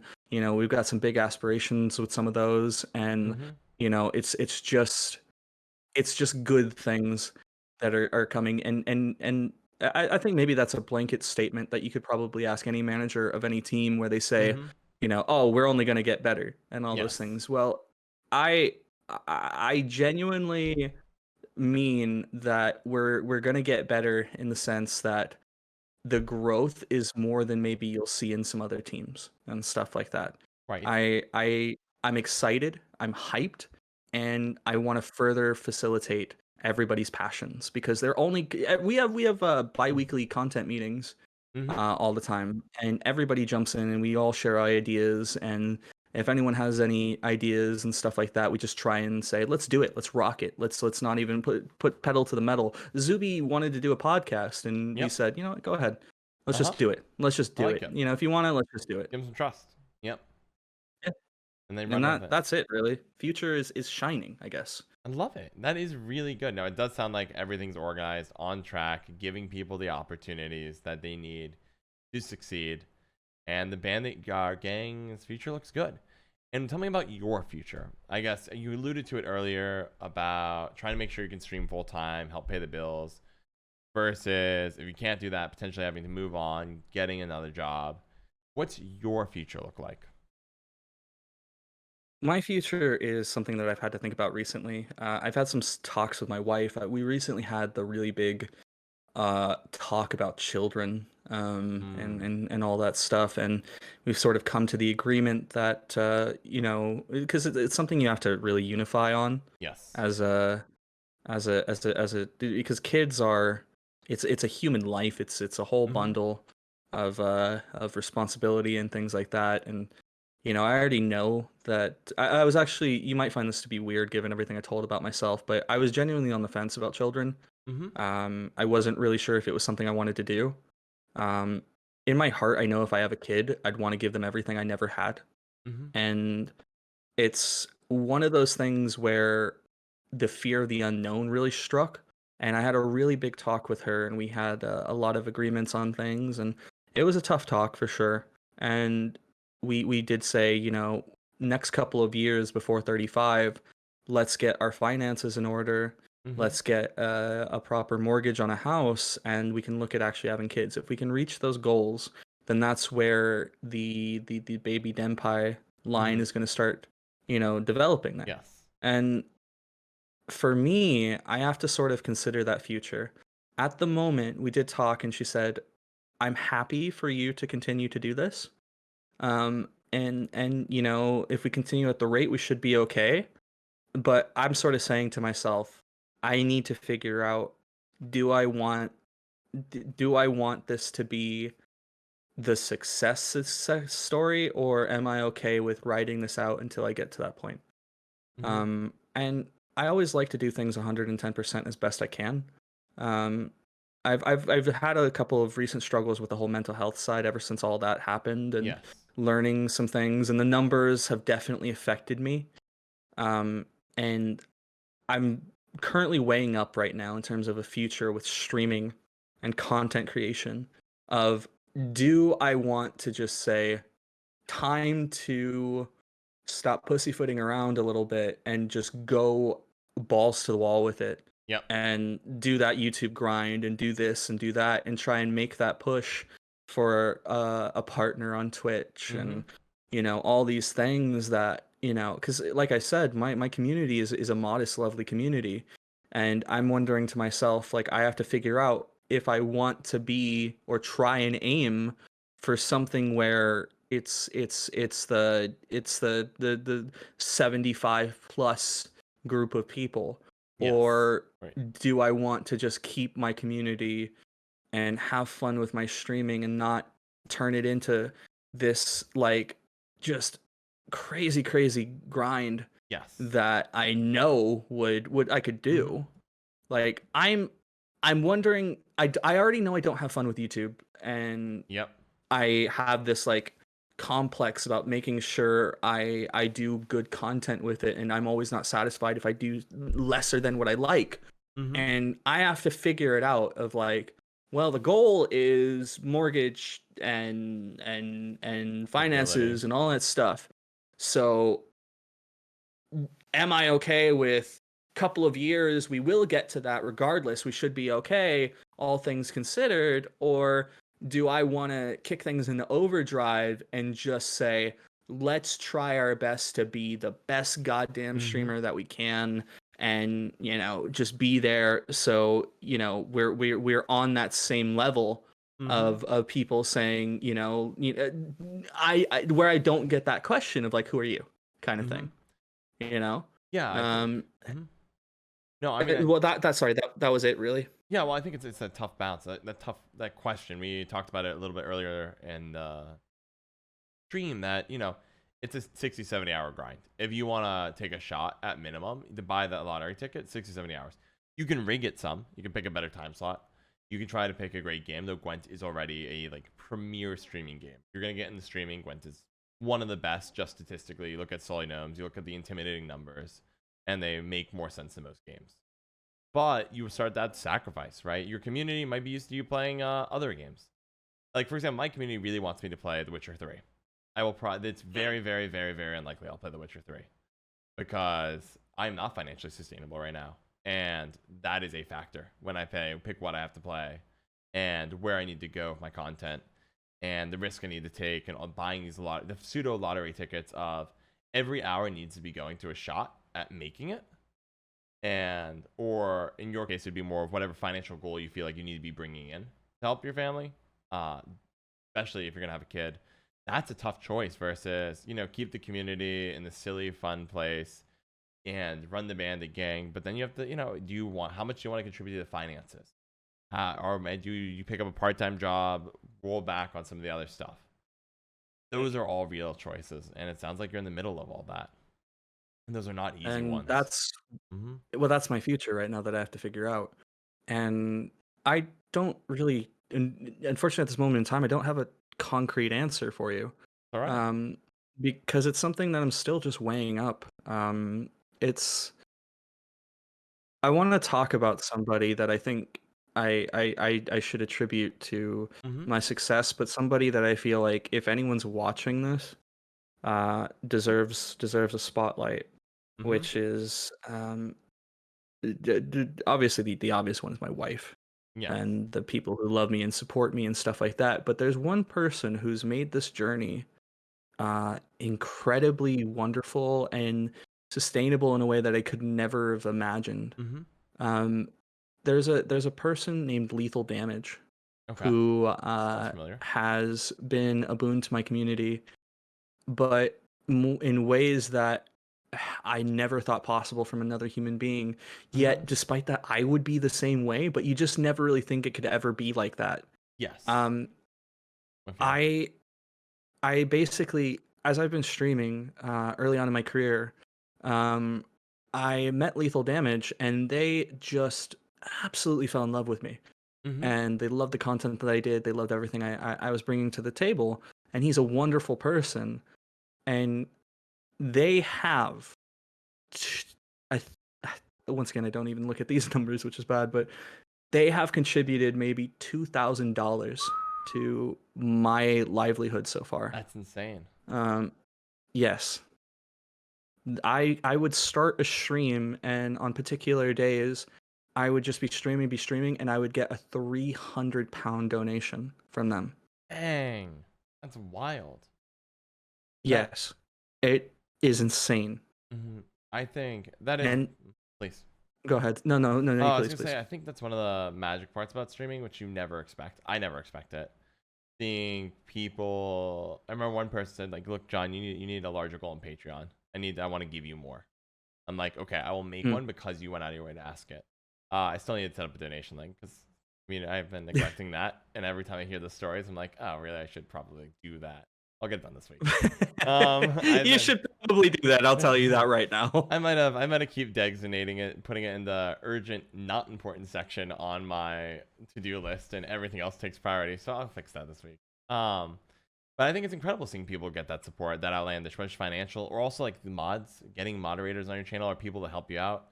I recently had one person who's volunteered to be a mod, Hipposus, come on and do just a ton of work on emotes, turning my face into different emotes because I just signed up for affiliate after neglecting Hmm. it for 4 or 5 months. But the finally did that after Narashid pushed me to do it. He was correct, obviously. So I did. Yep. But when people show you this support, it's like an affirmation for everything you've done. That pat on the back, that extra push that keeps you going forward in a really hyper competitive industry that is really stressful, known for the grind, and earned that reputation. Will always have that reputation. And having those that show us support and that backing makes all the difference. And It's mhm. I just can't say enough good about the people that make up this community. And he has absolutely allowed me, is definitely a factor in how I've been able to manage this whole thing and treat it as a job on top of other people who have done exactly the same thing. I've had donations of £100. I've had people I've known who, they just like my friend Justin, who I've known since I was like 14, went, wait, you're streaming full time, and just drops like 70 pounds and all this Wow. stuff. And Mhm. like all these things that can cultivate this support. I have to really think about, like, for the future, because I cried the first time Lethal donated. I absolutely Wow. broke down and cried because it was, this is COVID right now. Yep. This is a pandemic, and I grew up in Long Beach, California, in the ghetto. Mm. My Christmases were pretty bad, but my dad always bent over backwards Mhm. to support me, and the value of money is beyond replaceable.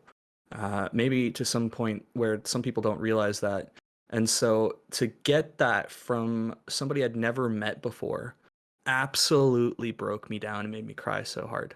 Yeah, that Uh, I'm sure. it's just something else. Sorry, go ahead. Yeah, I was gonna say, I'm sure if you grew up in the ghettos, you said Los Angeles, I believe earlier, Yeah, and yeah, Long Beach, California. Long Beach, And I don't California. say that Yeah, Long lightly, Beach. like I don't know what I'm talking about. Yeah, I've been shot and stabbed before. I've grown up in a place, so yeah. it's Gone on a crazy journey, right? You started. That's not an easy place to be born into, and I can't imagine what that life's like. And shot and stabbed. Adding By to the way, not because I'm a tough guy or anything. no. Like the place I grew up was really lovely, really really wonderful. Like Mm-hmm. the ghetto is calling it that. I just mean that like it's an amalgamation of people who are not in the best situations, but Yes. like the people you meet there are fucking like they'll give you the shirt off their back. They're Yes. wonderful. However, when you live in an area that is also a little bit crime ridden and people have access to certain things and you're 16 and you think you're invincible, sometimes that doesn't go too well. So it was my fault. It wasn't Yes. like I was just walking around and it's like, oh, what a wonderful day. Ah! That Yeah. wasn't it. Yeah, but stuff. I mean, normally I do not think though for people wake up and even if they're being a tough guy or stepping out of bounds, normally they don't get shot or stabbed. Well, yeah. But yes, I would say it's still I'm glad you're surrounded by wonderful people. I think it's something that a lot of people forget is that people by and large are wonderful. I have I remember one time, not nearly as intense. I was trying to find. I spent a month backpacking in Europe by myself, just going from city to city. Right. And Where where did would where did you go? I went to let's see, London, so London and United Kingdom, then down to Brussels and Belgium, then over to Wait, Berlin. wait. And I had to stop you. What did you think of London? so I had a really low budget, and which is not a good way to Right. travel London. So I do not think if I was gonna go back there, I would want money. It was a great experience for botching it and making a lot of mistakes, but it was low. And my places, if you're traveling on a budget, I would go anywhere else. Let me give you advice as well. You can bring Uh-huh. all the money you want. Just go up north. Go to North. Yorkshire. That's where I Okay. live. I live in Yorkshire. God's country itself is what it's called. Most wonderful people you can meet in the gosh darn world. Uh-huh. Never go down south. I'm sorry, Cheddar Paul. I know you're watching. Don't no, none of the southerners. Don't go to the south. Yeah, Just go up north. Go up north. Simple spent as. I spent a lot of money, got really bad stuff. Now I met some wonderful people along the way, and I remember one day I was trying to find food, just walking around, and I've had really bad luck with restaurants where just the food for the amount of pounds I was willing to pay for food was not good. And I remember walking back and walked past the food cart and ignored it, walked around, didn't see any other food carts, so I went for it. I'm a sucker for food carts. And they're like, hey, actually, we're closing up. Like, I'm like, okay, like, that's fine. I'll just buy something. It's like, no, we need to get rid of all this food. Let me just give it to you. Like, there's no need. I'll pay Yeah. for it. And they're like, no, let me just give it to you. They probably have less money than me, right? I'm very fortunate. I was able to backpack a month around Europe, even on a budget. But still, most people don't get that opportunity, especially if you're living stateside. And they just gave me a bunch of food, and I went on, like, it was so human and lovely. And I ate a bunch of food. It was great. And that is something I think that people forget. The vast majority of humanity is wonderful. You just have to dig a bit. Oh yeah, absolutely. And I need a preface, by the way. Sorry, Go I'm also in your chat. I'm been getting hate for the southern hate. That's That was alright. banter. I hope that was maybe clear enough, but I will just say that it was banter. There's a big south and north sort of thing going on Okay. there, but it's like we always take the mick out of each other. Like if you're in the north, no one's ever gonna say go down south. Like Yeah, don't but civil war in my chat, or else my mods will have to stick out the ban hammer. Actually, I don't think I've ever had to ban anyone from my chat. I won't lie. One of my favorite places to go is Canary Wharf, in London. It's a place me and my wife have gone before. Nice. Let's go Sheffield. Let's go Doncaster. No, I didn't say anything. My wife is giving me a knowing look right now. She's absolutely giving me a knowing look. She's peeking her head in the door, like, we love Canary Wharf, and we love London. It's like, yeah, we do. Well, you can stir up the problems in my chat. Well, they'll figure it out, mods. I'll leave it to you guys, or maybe they'll join in the civil war. They're a rebellious group. But I love the humanity of it all. And so you get these donations, right? And it means a lot to you. You've done a lot of stuff, right? Like, temp work is not known for, we didn't touch on it, but not known for paying out a ton of money. You just, you go from job to job. But what's interesting is you keep going back to it. It's like, I'm going to take advantage of this, build out my skills, try new jobs, and, create opportunity. And you just keep going. The thing about temp work, is that it's not something a lot of people want to do, but there are an abundance of opportunities there. Where if you put your head out there and you say, look, just give me it, you're gonna find work for days. Yep. It's one of those things. Like it's just the quality of work you get sometimes may not be to your liking, but cut your teeth on what you have to do. If it's catering or something like that, just whatever I'm given, I just try and make it fun and do my best with. Sorry, you segued a little bit more. Where on earth did you go as well? Brussels. I want to hear the rest of that. Oh, you did? Oh, okay. You can go back to that. You were telling me. No worries. I want to know. You were telling. I'm sorry, I cut you off at London and started the Civil War. Tell me more, please. Okay, it was London, Brussels, Berlin, Prague, Krakow, Budapest, Vienna, Florence. And then while I was in Florence, I did a day trip to Venice and a day trip to Siena, and then down to Rome, and then I flew back. And then a week later, that is amazing. Yeah, then a week after that, I flew actually out to Beijing to go to Tibet, and then study abroad in Shanghai, and spent the next 5-6 months living in China. Man, come on, man. You got all these freaking Plain Talk John, interview Plain Talk fun times. When are we gonna get the interview for you, man? Like, you got a story, and I love everything you represent. I want to know more about you, man. You gotta put yourself out there. Let's make this a bigger series. Maybe episode 100 or interview 100. I'll find someone to do the reverse on me. Go in a reverse. Yeah. And, we need that. We need that for sure, man. I want to know more about the China stuff. Yeah. Another time. This interview's for you, my friends. But yes, I've been fortunate to try and experience a lot of different things. It's been lovely. So. It's definitely, when you get to see, I think seeing that bigger scope of the world is certainly something that a lot of people don't get to appreciate as well. Like I've definitely come to appreciate so much of like, after getting to just living in the UK first off, has given me such a wider scope of things. And then obviously the Belgrade trip and things like that, and it's just like traveling, I think, is wonderful. I think it's just humbling, just and beautiful. Yeah, second to none experience. And yeah, it's what were we talking about again? I'm just having fun. Sorry. Where are we? So the segue back, if we want to take it, is you were talking about lethal damage and these donations and how you broke down the first time he donated on stream, and you talked about the value of money, and then we started a civil war in the chat. Or maybe I don't know, we is right. You started a civil war in the chat. I'm not gonna hop in there, but the segue back is the value of money and lethal damage while you're debating your future and how this all kind of clicks together. And I guess I will go and try and sum up the future side of things. The future is unclear for me, and it's something I need to take a hard look at. It's something I need to figure out and what I want to do with it. I haven't streamed Gwent in a little bit, because I've just been having some fun with some other games, and the chat's been enjoying it. It's still all the same people. Nobody's, I turn on Gwent, people are there as well. Yep. But I need to figure out, like, what on earth do I need to do with my future in terms of this whole chaotic game we call streaming. Yep. And really, it's just something that's going to take a little bit for me to figure out. For the moment, I'm happy with what I'm doing.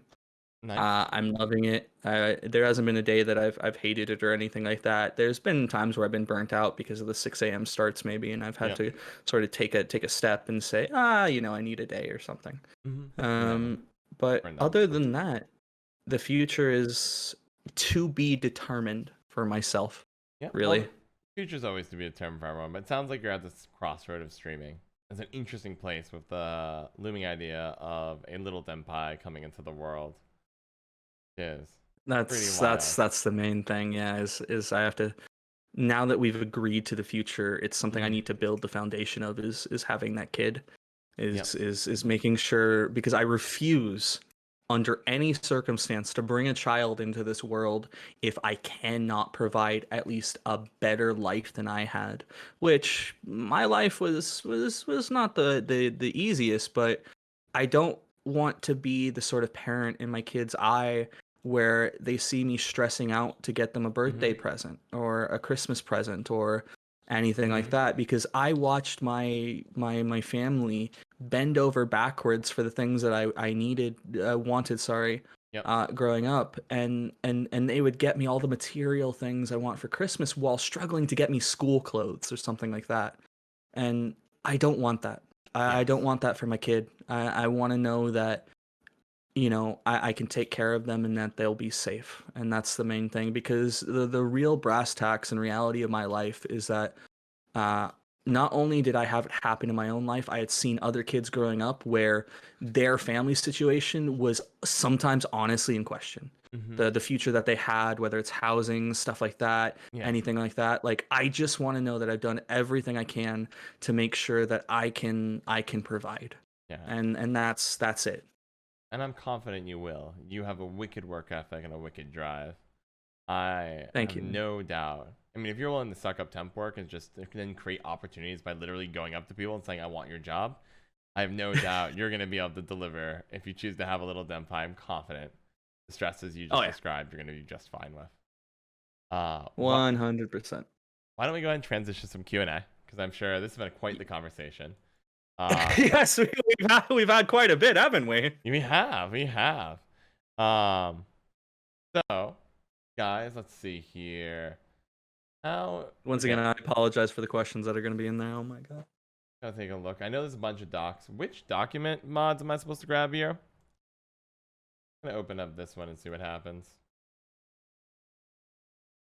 Because all of my statements, all of the things I read in chat are why is he not shirtless? Yeah, I see that. I think I'm on the right one. I see two anonymous people, and then of course my real name immediately shows. Here we go. I think I'm on the right one, Jam Scams. Let's double check. Curious what we've got actually. I've got two. Unless you guys have actually. I got two documents, guys. Am I doing it wrong? I got one with bullet points and one with timestamps. Which one am I supposed to use? Just tell me which one you guys want. Dude, you got all those. I got like a letter from a pigeon. That's all I've got. I don't know. Okay, you guys took care of filtering. Beautiful. Let me go ahead and pick out. I don't think we're gonna go through all of them. I'll do this one just because we were memeing a bit about Rashid earlier. Is Rashid a co-owner of the Bandit Gang?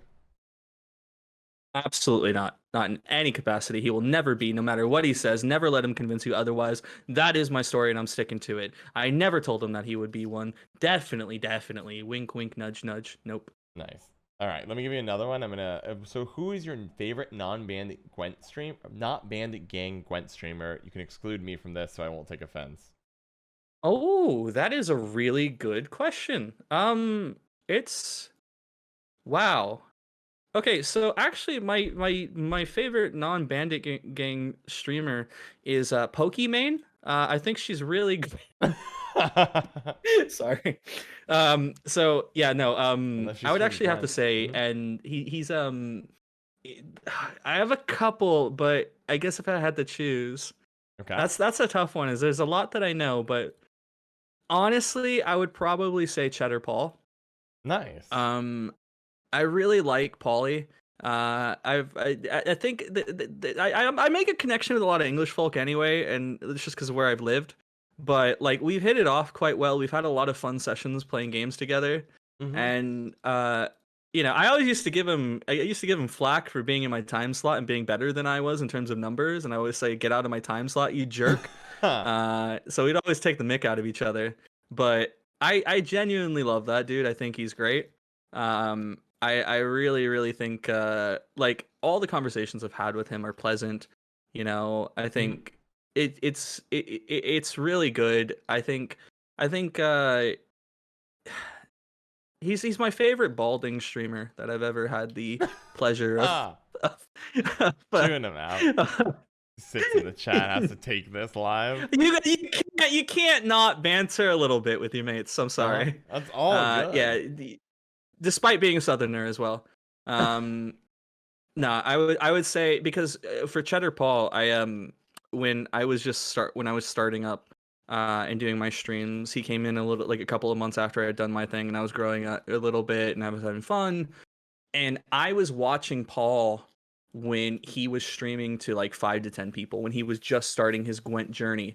Mhm. Um, and I've stuck with that dude through everything that he's done. You know, even when he left the game, I was playing Final Fantasy with him while he was Nice. streaming and stuff. And I regret that I maybe haven't been as active as I would have liked, but I genuinely like the guy and I love the journey that he's had, and I'm happy that he's back in the community. Mhm. So I would definitely say that Polly's like my non BG, you know, hopefully one day changing that favorite Mhm. streamer, you know.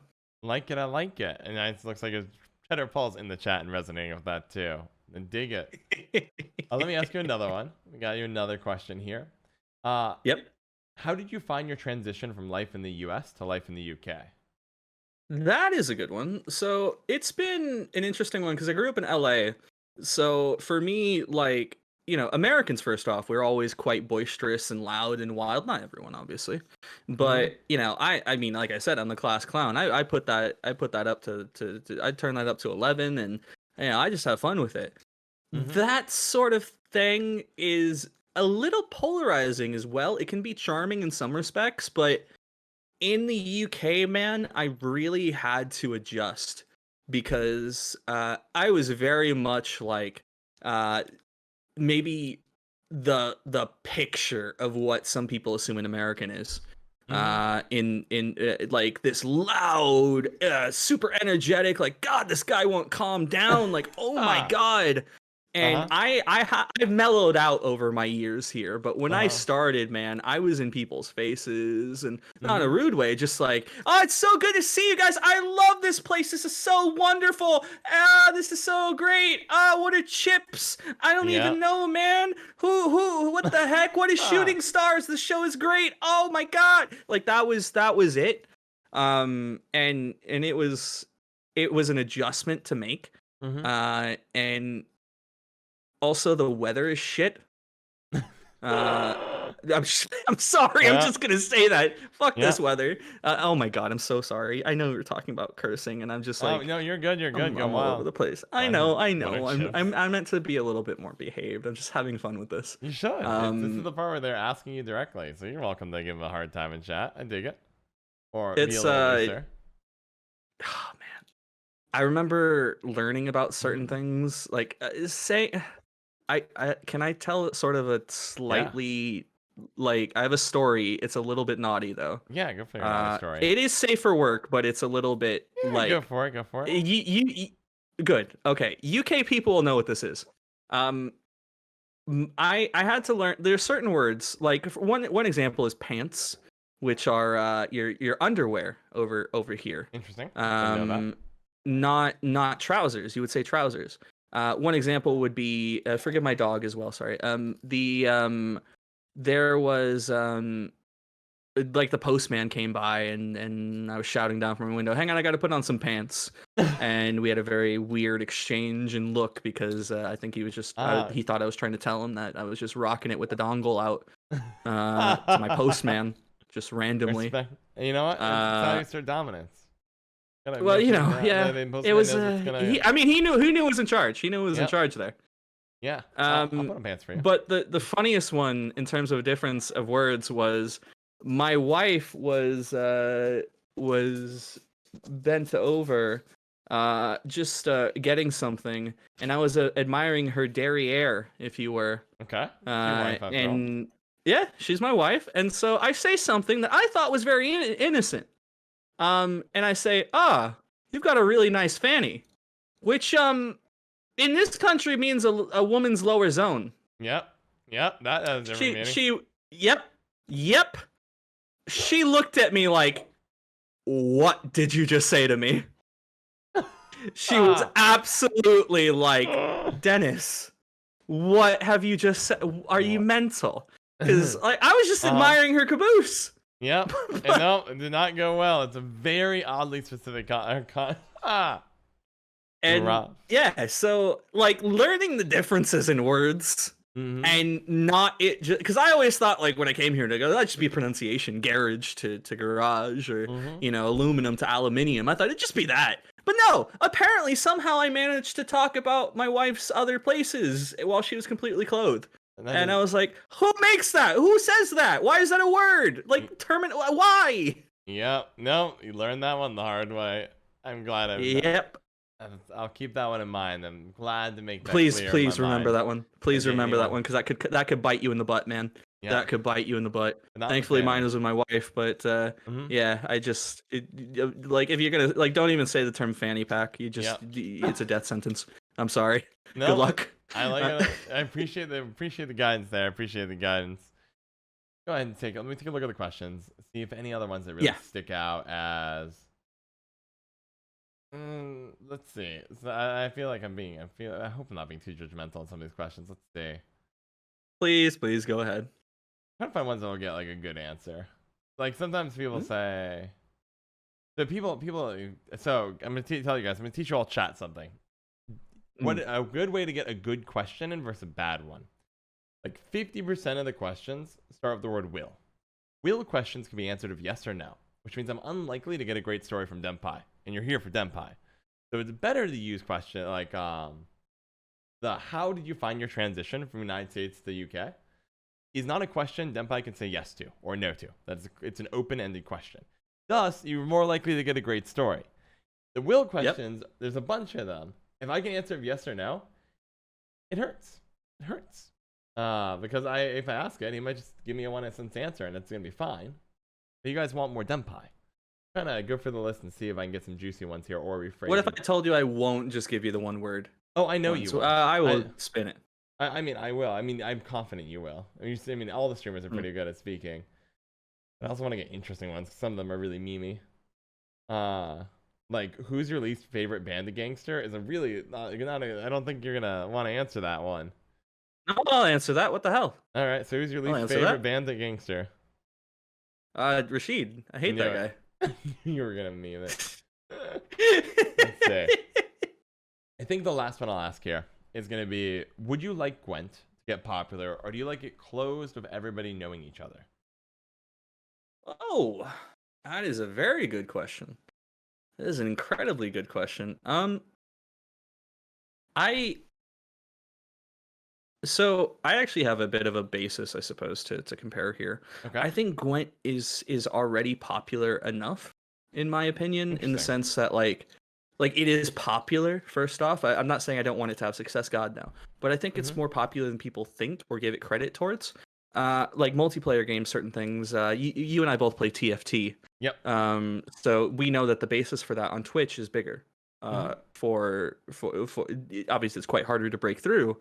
But it's there are certain games out there that thrive and certain games that don't. Mhm. As I told earlier, I used to be, well, I am, sorry, Mhm. into a game called For Honor, Mhm. which is a Ubisoft fighting game that features different warriors from different factions, like the Knights, the Samurai, the Yep. Vikings, Okay. With all you. fighting against each other, and it is freaking awesome. And I've been playing that since beta. Mhm. I'm not the best at it, but I have a passion for it in the same vein that I do for Gwent. Mhm. And I took a month of streaming that. When Wow. I took a break from Gwent after I wasn't particularly happy with it, but it was one of the long patch ones, I think around after Christmas. It was Yeah. just the same meta, and I just needed a break. Finally. It was January, Yeah. and I did a month of For Honor, and I had success in that category Mhm. that was very admirable. Mhm. Networked with people that I had watched Mhm. in my time with the game, whether it was people like Norgaz, Daddy Law, all sorts of Okay. people who are like Daddy Law, for example, is the Spiro of the Okay. community who has a ton of viewers, really Mhm. big, well known, and well, not in the same personality or anything. Is a little bit different, Right, but but like he's just the that like big upper kahuna. echelon of streaming tiers. Mhm. Um, and he raids me one day, not knowing who I am, and absolutely falls in love with me, loves me to bits, loves the energy, loves everything I'm doing. Mhm. I'm shirtless, I'm having fun, we're memeing, we're laughing. The dude drops like 20 gift subs in my chat. Oh, it's And baller. his community does that as well. 10 gift subs here, 5 gift subs there. Everybody's going crazy. My follower notifications are going wild. And like Mhm. that's the recipe for success in terms Yep. of like getting first notice. Mhm. You got your And exposure and got the approval. I like it. I like it. yeah. And I've had that with the Gwent side as well. I mean, I haven't reached everyone, but I've done a Mhm. decent job. Like Trinet and I are good friends. I would say I love Spessy. You know, I've made a Mhm. good relationship with so many people in the community. But like the For Honor example is where I I instantly connected with a bunch of people. Mhm. I did quite well. I pulled in great numbers. But for me, um, it's actually not a game to thrive in. Interesting. Uh, yeah, the reason for that is, well, I told you just then that Daddy Law was the Spiro of the game in terms of numbers. The 1Ks, the 700s, the 800 Mhm. viewers. He, for the past, I think, 2 years, Mhm. has only managed to ever hit 200 to 300 viewers per stream. That's how big the Yep. game is. Tough. That's a Despite having well, small that's amount. it. Having a really passionate community Yep. who love it, who know it inside and out, and that's the upper tier. That's as good as Yes. I probably get. Uh-huh. And then that's where you cap out. But that's a really, I don't think people fully respect that 100 to 200 is still, you're not, Yeah. it's respectable, it's impressive. It's also hard to make a full-time income off of that. So it's like the paradox of, okay, this caps out the game size, but like Spiro can make a full-time income playing Gwent because of a lot more viewers. But it is Yeah. a close-knit community. On the other hand, like having a smaller group of people, those 200 people probably run to each other a lot and they know each other. Oh yeah. Oh yeah, So there's a 100%. trade-off. And Hmm. it's a wonderful thing to see. But I think what people don't appreciate and what the whole experience kind of taught me was that there is more life to Gwent than I think a lot of people even know, and maybe Hmm. even in some cases appreciate. Because getting multiple channels across the board, whether you have the Flakes, the Theos, Yep. the Spiros, everybody, the Freddy Babes, who can pull in consistently the same amount that the dude at the top tier streaming For Honor, this popular Ubisoft game, that Hmm. they can all pull that individually, getting 200 viewers like per big streamer and Hmm. and all that stuff. Gwent is popular. Gwent is Yes. great. Gwent is a big game. Simple as. It Hmm. I think you maybe some people give it unfair comparisons sometimes, but it is a wonderfully thriving game. Yes, it's done. It is a good game for streamers, especially if you're just starting out. Great community, great people. And a lot of people that like helping smaller streamers too, right? Raids from larger streamers happen all the time, and I love that. Hmm. Super nice. But It's very good, yeah, and I would call it popular in that respect. That's how I'm judging popularity nice. personally. So do you want it to grow, or are you happy with where it's at right now? Like it sounds like you Oh no, appreciate. I fucking hate it. I'd rather it stay like this. I think it's all right. Okay, cool. I It's okay. I yeah, guess it's all right. yeah, No, I want to see it grow, but I want to see it grow in an organic way. yeah. Like Like slowly but surely, more and more people fall in love with it. basically, Nice. I don't want to see it get this influx of success that it can't manage. I want to see it continue to keep the same like because Mm-hmm. I continue to use For Honor as a comparison here, but Uh-huh. For Honor had changed its development team figureheads twice in its life cycle, or just once, I can't remember. Um, and that's because it was downscaled. Yes. Um, Changes to a team can yield way more changes to a game than I think some people can realize. And overnight success could see the game completely shift and become a whole different beast. That Um, definitely is true. Because right now it is like a small indie team inside of a AAA studio that's super passionate about this, grinding it out. It's why you see them going back and doing things like making the tokens premium, and it literally adds no real value. No, not paying money for the premium tokens. You just get them. That's just passion. If it was to blow up, you might see some more Hearthstone monetization things. You might see the AAA side taking more note. The CPR does a great job. They're very generous as a company as far as AAA goes and how oh much yeah, microtransactions and stuff like that impact games. Whether it's Witcher 3 being expansion model instead of in-game pay to win, or Gwent being a very generous card game as far as card games go. yeah. Still, you start seeing some changes, monetization, such, or high, new gameplay features hidden behind certain paywalls. That could change the whole feel for the community and how the game is really functioning. But right now, it is a tight knit, small, like indie studio, effectively inside of a AAA, that is so passionate about this project. And I yeah, I think it's think for important. me, the biggest thing is to just improve communications and Mm-hmm. try and adapt more to like as best you can. Mm-hmm. Like this is me speaking from the games industry side because I've seen people make deadlines, I've seen crunches, I've seen all sorts of things Mm-hmm. within the community, and I know why, like how hard it is to sort of do the behind the scenes angle of things. Yes. And I think some people sometimes don't appreciate that when they talk about, you know, uh, the the the the the changes that need to happen, the meta shit, all this Uh-huh. stuff, and everything like that. I think maybe the consumer player experience could stand to be improved slightly in terms of sort of opening an eye on that one a little bit more because Mm-hmm. right now I hear more about people seeing the Gwent team as this reclusive, non-acknowledging, they don't care about X, Y, and Z when it Mm-hmm. comes to complaining. And I feel like just a few little adjustments to that could change things from a community managing point of view.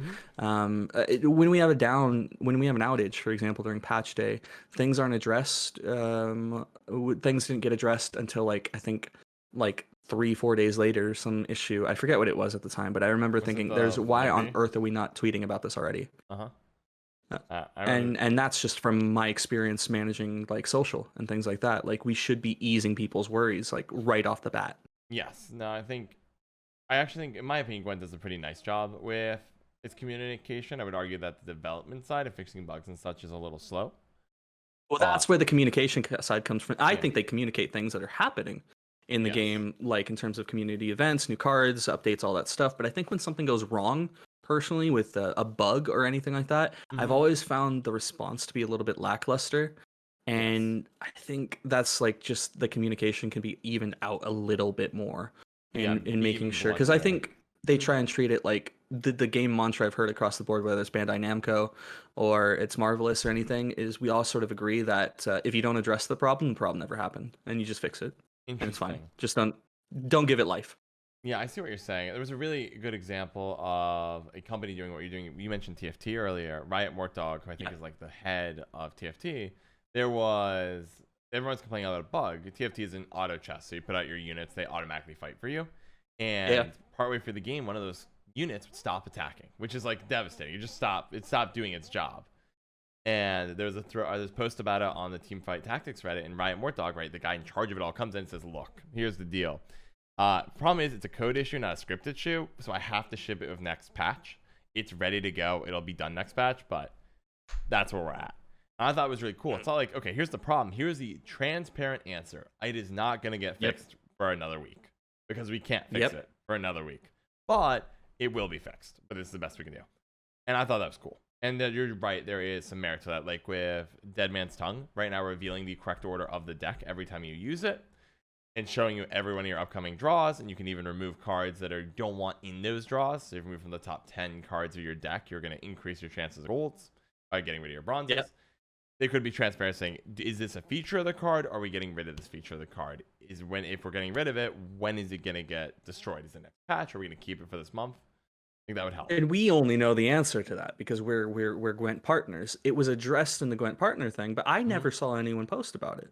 Interesting. I think maybe I'm being blind per se. Don't quote me on it, but like the area where I saw it first mentioned and even cleared, like a player even asked, so wait, this is getting updated next patch. Yes, this is confirmed. Are we okay to use it for competitive purposes? Is it breaking anything? Use it. It's okay. And it's like, we only know that because we're in the Gwent partner Discord. The people don't know that. And I think that's something that can stand to be changed and improved personally. Interesting. Yeah, well, I hope they do. I hope they do indeed. I think it's time that we wrap this one up. Yes, we've been doing this for a while. Yeah, it's almost 4 hours now.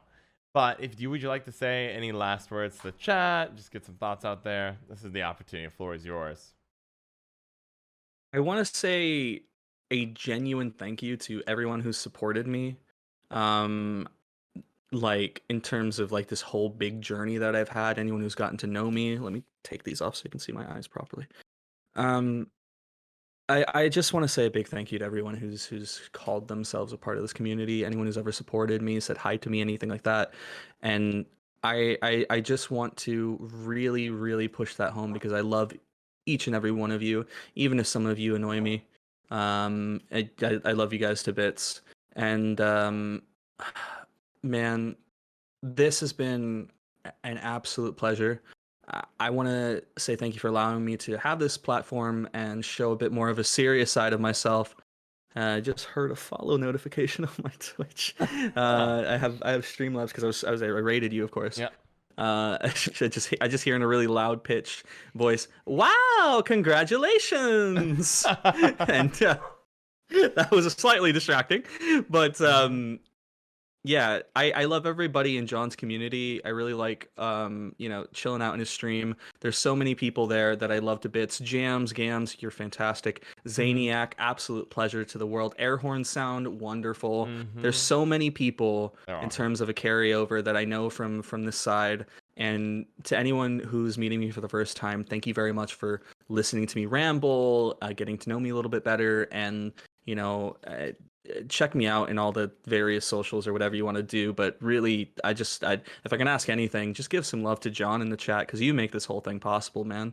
It's only due to you and the connection you have with the family, man. So genuinely, thank you, dude. No, it's my pleasure. I'm thank you so much for coming on. It helps me out. I appreciate it. I appreciate being so open because it definitely was a more serious side to you and a lot about your journey. Thank you so much for those kind words. I appreciate it. Shout out to McRandar and Ahmed Ali for all their support on Patreon.